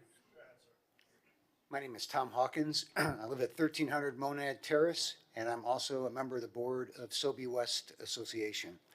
I'm speaking tonight in favor of the first reading of the development agreement. Why am I in favor of this agreement? Because the public benefits are compelling. They're compelling. They've been the subject of a lot of negotiation, discussions with the neighborhood, with the developer, with the city, with the commissioners. And it's a process of negotiation and compromise, and that's what's occurring even here tonight. That's been important to us from the very beginning, collaboration and compromise. These public benefits are compelling. People have spoken about the bikini hostel. There is nothing that we can do about the bikini hostel but to adopt this proposal with the development agreement. There's no other solution. Everybody's thought and talked about other solutions. No other solution exists. This is a detriment to our neighborhood. It has been for many years, but since they brought the homeless people into the bikini hostel in November, it's gotten worse. it attracts more homeless people in our neighborhood, which the speaker before me was talking about. It's not just the people that stay at the Bikini Hostel, but there's more people in the neighborhood that are homeless. I find people sleeping in the street. I have to knock on the door window of the police to tell them that the people are sleeping in the street to get them out of the street. This is a compelling reason for us to go forward with the first reading. So is the Baywalk, for all the reasons that have been expressed tonight. And importantly, so also for the residents of 1250 themselves. These people are living in a building that continues to deteriorate. And it's important that we also take care of them. These are the people in our neighborhood that we need to be concerned about. One last thing about the Bikini Hostel, it continues to deteriorate. It is infested with litter throughout the property because people are eating throughout the property. Now there's a blue tarp on the roof because last week with the rain, the roofs began to leak. We need to do something about this. Thank you. Thank you. Our next speaker is Ash. Please state your name, address, and you have 2 minutes. Hi, my name is Ash Spahi. I'm one of the board members at 1245 West Avenue. I'm in full support of approval of the development at 1250 West Avenue. We've been dealing with a lot of the homeless issues directly since they're directly next door to us. We've constantly had homeless people coming over doing drugs right behind our building. They've been blocking our entrances to the building and caused a lot of nuisance for us. We understand that the city needs some kind of to get something back for the variance, but we're talking about a 30-foot difference between what the developer is proposing and the law. And just to get rid of this issue, we are in support of this. We think you guys should go for it. That's all I have to say. Thank you. Go ahead, please. Hi, good evening. My name is Isabel Giardini and I live at 1250 West Avenue. Living here has given me a front row seat to the issues with this property. The building is in very poor shape. We deal with frequent plumbing issues and outdated infrastructure and mold issues. But what's actually really troubling is what happens just outside of our doors. The Bikini Hostel has brought a constant stream of disruptive activity. We see people getting haircuts on the sides of the streets and individuals sleeping or hanging around the property. And not only there, we are witnessing incidents with individuals even blocks away from the Bikini Hostel, from stealing scooters or bikes to physical assaults or harassment. I often don't feel comfortable like walking around my own home as I work in Sunset Harbor, especially at night. That shouldn't be the reality for anyone. And Commissioner Magazine's mother said something very smart, because we're arguing about 30 feet, but is that where your residents are worth? The proposed redevelopment is more than welcome. It's necessary. It's a chance to bring real improvement to the neighborhood. And yes, I can move out of 1250 and find an apartment in the area for a similar price, but that doesn't change the unsafe conditions that will persist. So vote yes for this, please. Thank you. Thank you. Our next virtual speaker is Eric Marshall. Please go ahead. Hello, thank you for taking the time, commissioners and everyone is involved. Just a couple points of observation, just as I listened tonight for meeting after meeting. Are we paying the police officer outside the Bikini Hostel? I mean, I feel like we're imputing, no one wants the homeless there, and it's an unfortunate situation, but I mean, I too walk by there and I haven't seen catcalling or yells or screams I mean, there's a police officer sitting right there 24/7. One of the complaints a few months ago was that we were paying the $35,000 to that police officer. If all those things were really happening, could we please stop paying that police officer? I beg you. With regards to the Baywalk, are we going to be able to do the 800 block, that South Beach? I think Commissioner Magazine pointed out a very valid point with regards to that, whether they're going to build it over the water or is that fool's gold that it'll actually be built? I'm awfully concerned with regards to that completion of it, because that's the one that would actually get us all the way there to the very end. As always, appreciate you guys taking the time and everything else. The last one I would say is it's not 30 feet, it's 180 feet is what he's asking for. The 30 feet came up tonight. It was 150 to 330 or 330 to 300. Again, thanks for taking the time and appreciate it. Go ahead, sir. Good evening. My name is Joe Magazine. I live at 650 West Avenue. Thank you, Mayor. Thank you, Commissioners. And agree with you wholeheartedly, Mayor, about what you said about the state and how difficult it is to deal with them. And you know why that is? They're too busy trashing you online. you and the commissioners and everybody else, instead of taking a position on something. Saturday night, something happened, believe it. We're still blown away about it. The city of Miami had a big gala event Saturday night. And these guys were in the meeting, and they're all dressed up in tuxes and fine formal wear and all, and they're all giving themselves kudos and, hey, look what we did about the homeless situation here in Miami. It's down 75%. You know why that is? Because they sent them over to our place where we live on West Avenue and everything. And I don't know about you guys, I'm a little tired about getting treated like a redheaded stepchild. And these two women that were here, and they came and they moved from New York, both of them basically told you why they left New York. I've seen it happen in Philadelphia. I've seen it happen in New York. If you don't get a handle on this, they send 100 homeless people over here. You don't have to worry about 30 feet because there's not going to be anybody here to buy those units. So thank you for your time. Appreciate it. Thank you for that. You know what's the most frustrating is we, and I say we collectively, our commission and our police department, our homeless outreach, at the last count, we had literally the lowest numbers, or close to the lowest numbers we've ever had on record. A couple of years ago, we were at 250 the count. We were down to 105. And then this happens. And that's the irony. You have the homeless trust that's supposed to care for the homeless, and this is not it. It's not humane. You were on your way. It's not the right place in the middle of a residential neighborhood. So thank you for that. And you were on your way until they moved them here too. Things were Yeah, it would have gotten even lower. It would have even gone lower. Our police and homeless outreach team were doing a great job. Can I say And by the way, in still many parts of the city, it actually is very low.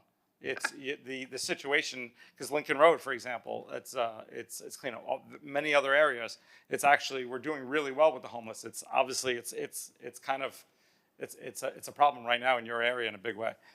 Numbers are skewed. Commissioner Rosa Gonzalez. Mayor Minor, here's what I would tell you.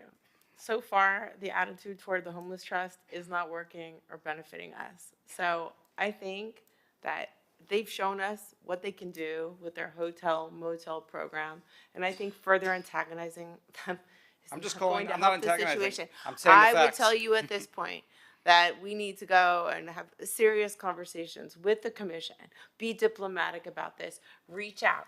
I have. To Ron Book, and well, this kind of criticism, public criticism, I don't think it's helping us. That's all I'm saying. It's not. Because I've tried everything else. Well, all I would tell you is at this point they've shown us. How do we know? Because this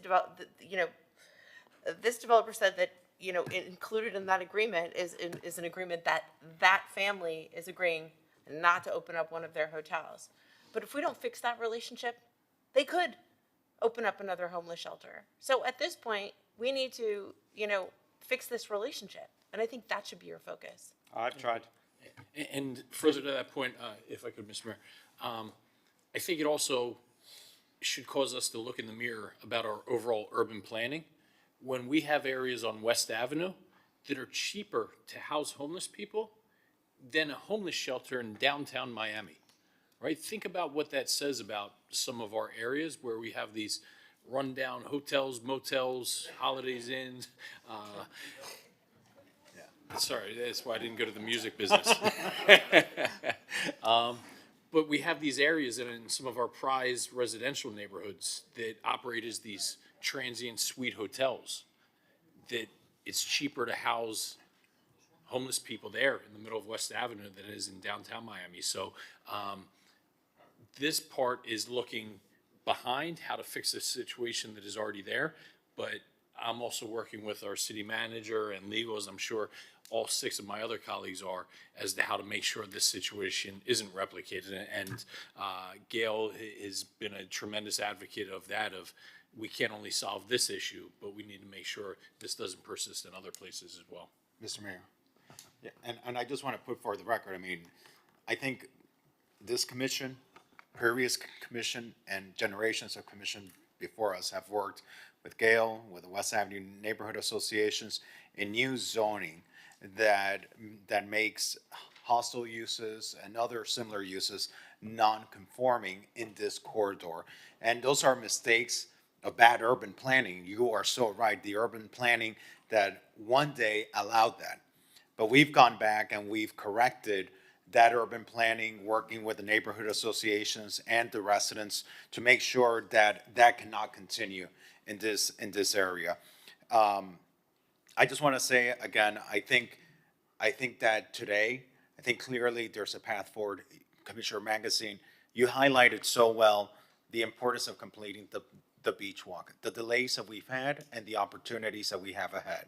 I think the public has so well enumerated the challenges that we have with having a makeshift shelter in the middle of a residential area, and how the public could potentially benefit by having this site transferred to the public ownership through a development agreement. I think today, I sense that there could be the 4 votes to approve this development agreement today.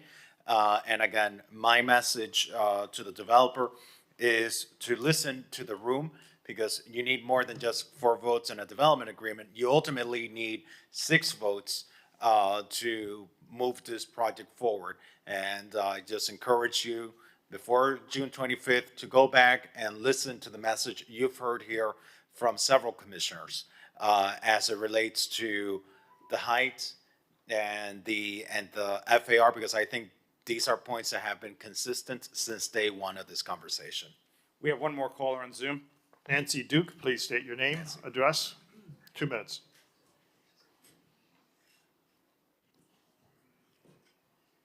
Ms. Duke, please unmute yourself. Hi, Nancy Duke, 1450 Lincoln.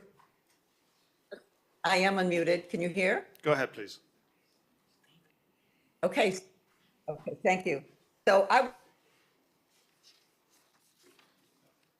Ms. Duke, we can't hear you. Go ahead, please. But our building will be directly impacted by what's happening at this meeting and the next meeting as well. What I'm hearing isn't that there's going to be a big, beautiful building that I can't wait to approve, and I love it so much.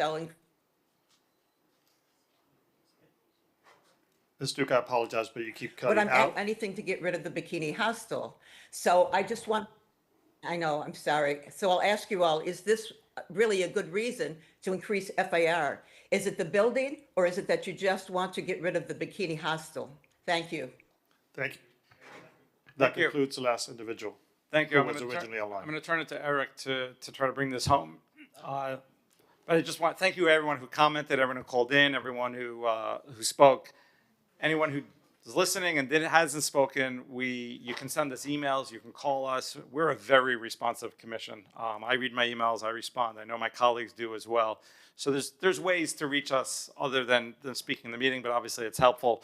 So please let us know your opinions and how you feel about this. But Eric, let's bring it home. We're going to be voting on the development agreement, just not only today, but just generally, where are we in the process with the development agreement? So I've taken notes. I've heard you loud and clear what you as a body would like to see to make this more palatable for not only the commission, but also the community. We have sent out a revised development agreement to the development team last Thursday, and we're waiting for their response. I'm told that we will have that by Wednesday this week. If we get it on Wednesday, then hopefully we can finalize the item for the June 25th commission meeting. Obviously, we've got to move some ground between now and then, and I think that there is a path forward. So it would be to approve this on first reading and bring it back with the modifications mentioned today at second reading on June 25th. Commissioner Bott. I would, let's not forget that we need to see the PSA as well from the Muscats, that, you know, we can't just take it on their good word that they're going to do something. Yes. Thank you for following up on that. That's extremely important. Commissioner Suarez. So Tom texted me. Go ahead. I'll give you a chance to clear it up, Tom. Tom texted me that he did send the rebuttal to Andy Yeah. part. So I didn't want to make it seem like the staff wasn't. No, whenever I'm not sure of something, I always tend to say no, because it's easier to say yes after you said no than to say no after you said yes. But in looking at my email files, I did forward it to Mr. Dolcard the day after they sent us the rebuttal. Thank you. And so where I'm getting at with this is, and the reason he hasn't responded was because He was out of town. out of the country. He left the country on May 22nd, and he literally is returning today. Okay. Look, I don't feel comfortable voting on a developer agreement which is primarily focused on benefits to the city when there is a dispute over what it is. And so, since Andy couldn't be here today, I think it's prudent for us to defer and have him here and to explain how he gets to this figure. I don't think that we should be voting on a developer agreement when we know the constraints are going to be this height and this FAR, which the developer has stated today that it will be. And so I don't see why we need to rush this. Let's, on June 25th, let's bring in this as a first reading. Maybe also have the second reading for the LDRs, if that's possible, and have Andy go ahead and explain his position on why he is firm on this $272 million. Commissioner Rosa Gonzalez. Can we do that all in the same day? Can we approve the agreement and do the LDRs together? Because the Bikini Hostel's supposed to close when? September 1st. Is this going to elongate that?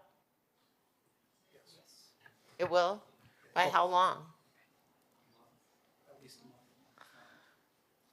I mean, I when I was going to the West Avenue meeting, I felt really uncomfortable. I had to cross the street. This man started walking toward me, and I covered, like, I grabbed my back. I don't know. I just felt really uncomfortable with the Bikini Hostel, and that was just one day that I was walking past it. So, I mean, I felt that. I don't know if you guys feel this, but I want to close the Bikini Hostel at this point. Nick, And why? isn't that the point of 2 readings? I mean, we can move along first reading today and then have that for second reading? That's what I think. I would not recommend. I would only recommend having second reading of the DA at the same meeting that you have second reading of the code amendments. The DA is what memorializes all of the public benefits that the developer is proffering. So you wouldn't want to approve the code amendments without also approving the DA. Why? Just curious. Why the closing of the Bikini Hostel is contingent on being on June 25th if it's happening in September? Well, that I can't speak to, but I only wanted to make the point that whatever you do today, you want to make sure that second reading of the DA and the code amendments happens at the same meeting. Yeah, I mean, are they? Do we have to meet? Because we're not meeting in August, and we have June meeting and July meeting. Do you need another meeting, or is that it? Well, the code amendments have already been approved at first reading. The development agreement has not been approved yet at first reading. So if you vote today on the DA, you could have second reading of both the DA and the code amendments on June 25th. If you vote to continue the first reading of the DA today, then you could have first reading of the DA on June 25th, but we would recommend that you then continue second reading of the code amendments, so you could have second reading of both. No, understood. And by the way, I'm not saying it's contingent on my vote. I'm curious why I'm just trying to. Because I think there's a well, that's what I'm asking. Purchase Can I offer. speak to that? Yes. There are contractual deadlines in the PSA, and essentially, if we don't get to second reading by June 25th, this has been pushed once. As we know, the first reading of the DA was supposed to happen a couple of weeks ago and got pushed once. If it gets pushed again, we will blow all of our contract deadlines, and essentially, this deal could die today. So you'd essentially be voting for, by pushing that first reading, you could potentially just be voting to kill the deal and keep the bikini hostel in perpetuity. Well, so we can't, through the mayor, Nick. So we can't have a first reading of a developer agreement tied with a second reading with an LDR? I would not recommend that. Because it's not fully baked. But I think here's what I'm saying. If we sign the LDRs, if the commission votes to approve the FAR height increase, and we don't have a developer agreement, second reading, can the developer renege on the developer agreement? Or can we take away that? Can we also unilaterally take that away?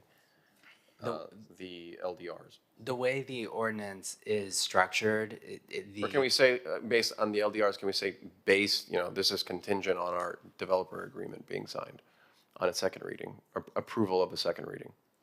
whatever terms you ultimately agree on, the structure that we're recommending is that, first of all, the ordinance, the bonuses in the ordinance are all contingent on the developer checking certain boxes, right? But the way we're memorializing all those public benefits is in the development agreement. So I think the most important thing is just the second reading of both occur at the same meeting. And today, at first reading, this isn't a final vote, right? Under the Development Agreement Act, you do need 2 readings. So your vote today is the first step, but it doesn't bind you to the terms you have to agree to at second reading. Eric, as I count, there's about 8 different issues in this development agreement: the FAR, the height, the bikini hostel, the Baywalk, the restaurant. We didn't even get into that. I think there's been a meeting on the lines. The rental assistance, like Commissioner Fernandez. How far apart are we on these issues? I think we've made substantial progress since May 21st. I would tell you before May 21st, we didn't make much progress. And so, I'm hopeful that we'll continue to make significant progress. And if it's not ready for June 25th, then it's not ready for June 25th, and we can hear it. Well, let me also specify, because we have to read this, right? I'm going to actually read this development agreement cover to cover, so I can't get it June 24th at 11 o'clock at night. I understand. So let's set a deadline right now. When we're going to get. Why don't we just meet again next week? Why don't we meet one more time? In the interim, can you share the development agreement? We'll meet one more time. That way everybody can be on the same page, because I don't want to, obviously, if we don't agree on this agreement and we move forward, then the LDRs aren't going to pass. I don't think that's productive, because we need to vote on it. So it's going to be voting on June 25th. I'm just asking, let's set a deadline for when we're going to get a finalized version of the development agreement so we can review it. And by the way, not just us. So our residents we have a very intelligent resident base there are residents who will actually read this development agreement. Mr. Mayor, respectfully, I don't think we should be taking direction from developers on what needs to happen. I mean, I understand. Wait. I didn't ask. I asked Eric what should happen. Yeah, no, well, I'm just saying, look, I like everyone standing up at the podium, but I don't like that we're being rushed into this. I mean, if this takes a certain amount of time, it takes a certain amount of time. I don't see the harm in another month where we have the person who put this analysis together to substantiate his assessment. I don't think that we should be bending over backwards to make this happen. I mean, it should be the other way around. So, if you want to have another meeting, I guess, I could, let's put a time cap on it. It's like 3 hours. The problem I have with another, not usually, every time we have a commission meeting, we vote. There's nothing to vote on next time because it's coming back on June 25th. So I don't think another meeting is going to be productive. I think what Commissioner Rosen-Gonzalez is saying is have another special meeting where we would vote on the second or the first reading of the developer. Oh, if you're saying, instead of hearing it on June 25th, you'd rather have a special commission meeting just to discuss this issue? What we're supposed to vote on tonight, give it 1 week. In 1 week, come together on the terms, and we'll sit down. We promise it will not be 4 hours like it is right now. And you come to terms. And if we can't come to terms, then we can't come to terms. But I think right now we should just schedule the meeting right now. Let's just have a meeting next week. In the interim, I know that Mayor Minor, you want to see this NDA agreement that you guys are willing to share. Like, whoever has issues has to get them resolved. And that we, I just need to understand. My big worry, if he walks one from at a this time, one at a deal, time. wait, if we don't do this, now that we've been hamstrung, what happens? We have a permanent homeless shelter on West Avenue. That's what Does that mean Okay, we but have a let- permanent homeless okay. shelter? I mean, like, listen, So let's, well, first of all, we don't have a You're motion. playing with fire. We don't have a motion today, so let's have a motion in a second. Okay? Second. Is this to vote on it right now, or is this for Yeah. a meeting next That's week? the only motion on the table. So I heard a motion from Commissioner Dominguez, and I heard I- a second from Commissioner Magazine. I'd like to defer it to another meeting. Well, is there a big deal? There's only having one more motion on the table. meeting? Wait, is there a big deal having, well, if he doesn't come, Motion to if defer the to development discuss. agreement isn't right, then the LDRs aren't passing. So my point is, and Commissioner Bott said that she wasn't okay with some, I'm just, if we want to vote on it right now, we can. Okay, I'm just gonna put something for the record. Commissioner Just- Fernandez. The problem here's the problem. We're treating this like if we are in fact selling FAR. Like if we are in fact selling height, and like we are in fact selling zoning. And because we defer this because that's how we're gonna treat it then. And we're setting then that precedent and that narrative ourselves. One thing is for us to have a discussion about public benefits and a separate discussion about zoning. I really don't think we make decisions on zoning based on how much money you're gonna give us, how much public benefit you're gonna give us, that type of stuff. I think we should be expecting something from the developer because they're proffering it. But I don't think that dictates the ultimate zoning decision because then we go against all the proper zoning principles. We make zoning decisions based on what is appropriate for the character, based on the guidance of our planning director, on what is contextual height, what is contextual FAR, what is the capacity that can be handled by our city and by our infrastructure. That's not a transactional matter. So I think it's just very clear. We can take a first reading vote today on a development agreement that can still change with the guidance we've given to our city administration before it comes back for a second reading on June 25th. Because they are two independent pieces. And I think I don't agree that we sell FAR. We don't. And we don't sell height. Zoning is something that is a very unique thing, that is not a transactional thing. We're not developers. We are a city commission elected to make decisions based on what is contextual and what our community can handle, regardless of the amount of money and the amount of public benefits someone is willing to make. And so Nick, guide me on that because this is how we've always handled these things. Am I wrong in my understanding of this? Ultimately, on the zoning legislation, you're voting on it as a legislative matter, right? You're voting on it whether it makes good sense as a matter of policy. Okay. Right. So we can vote today on a first reading of a development agreement. And that, in essence, we don't do it together with LDRs because they shouldn't be made together. Is that correct? The way we have structured this is how we would recommend doing it, with the public benefits in the development agreement and the legislation as it's drafted. Okay, so we can vote on the first reading of the development agreement today.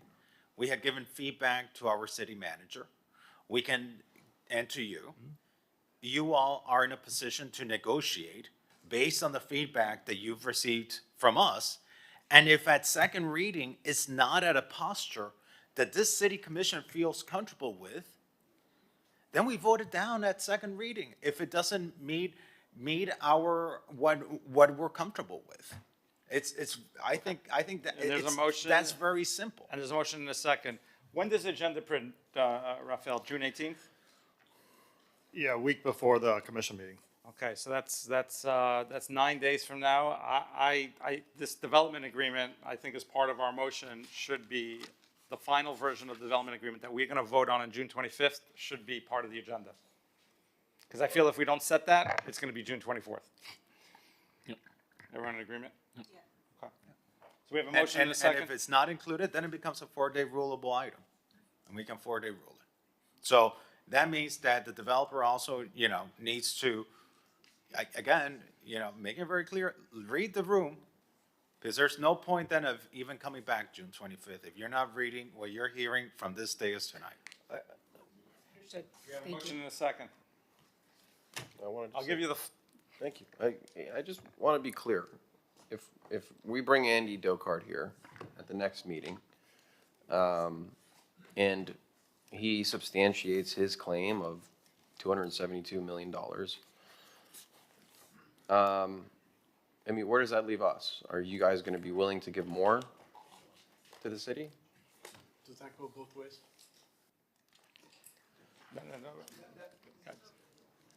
We agree. Mr. Stern, With- that is, I'm sorry, I'm sorry. That is such an inappropriate comment. Zoning is a process.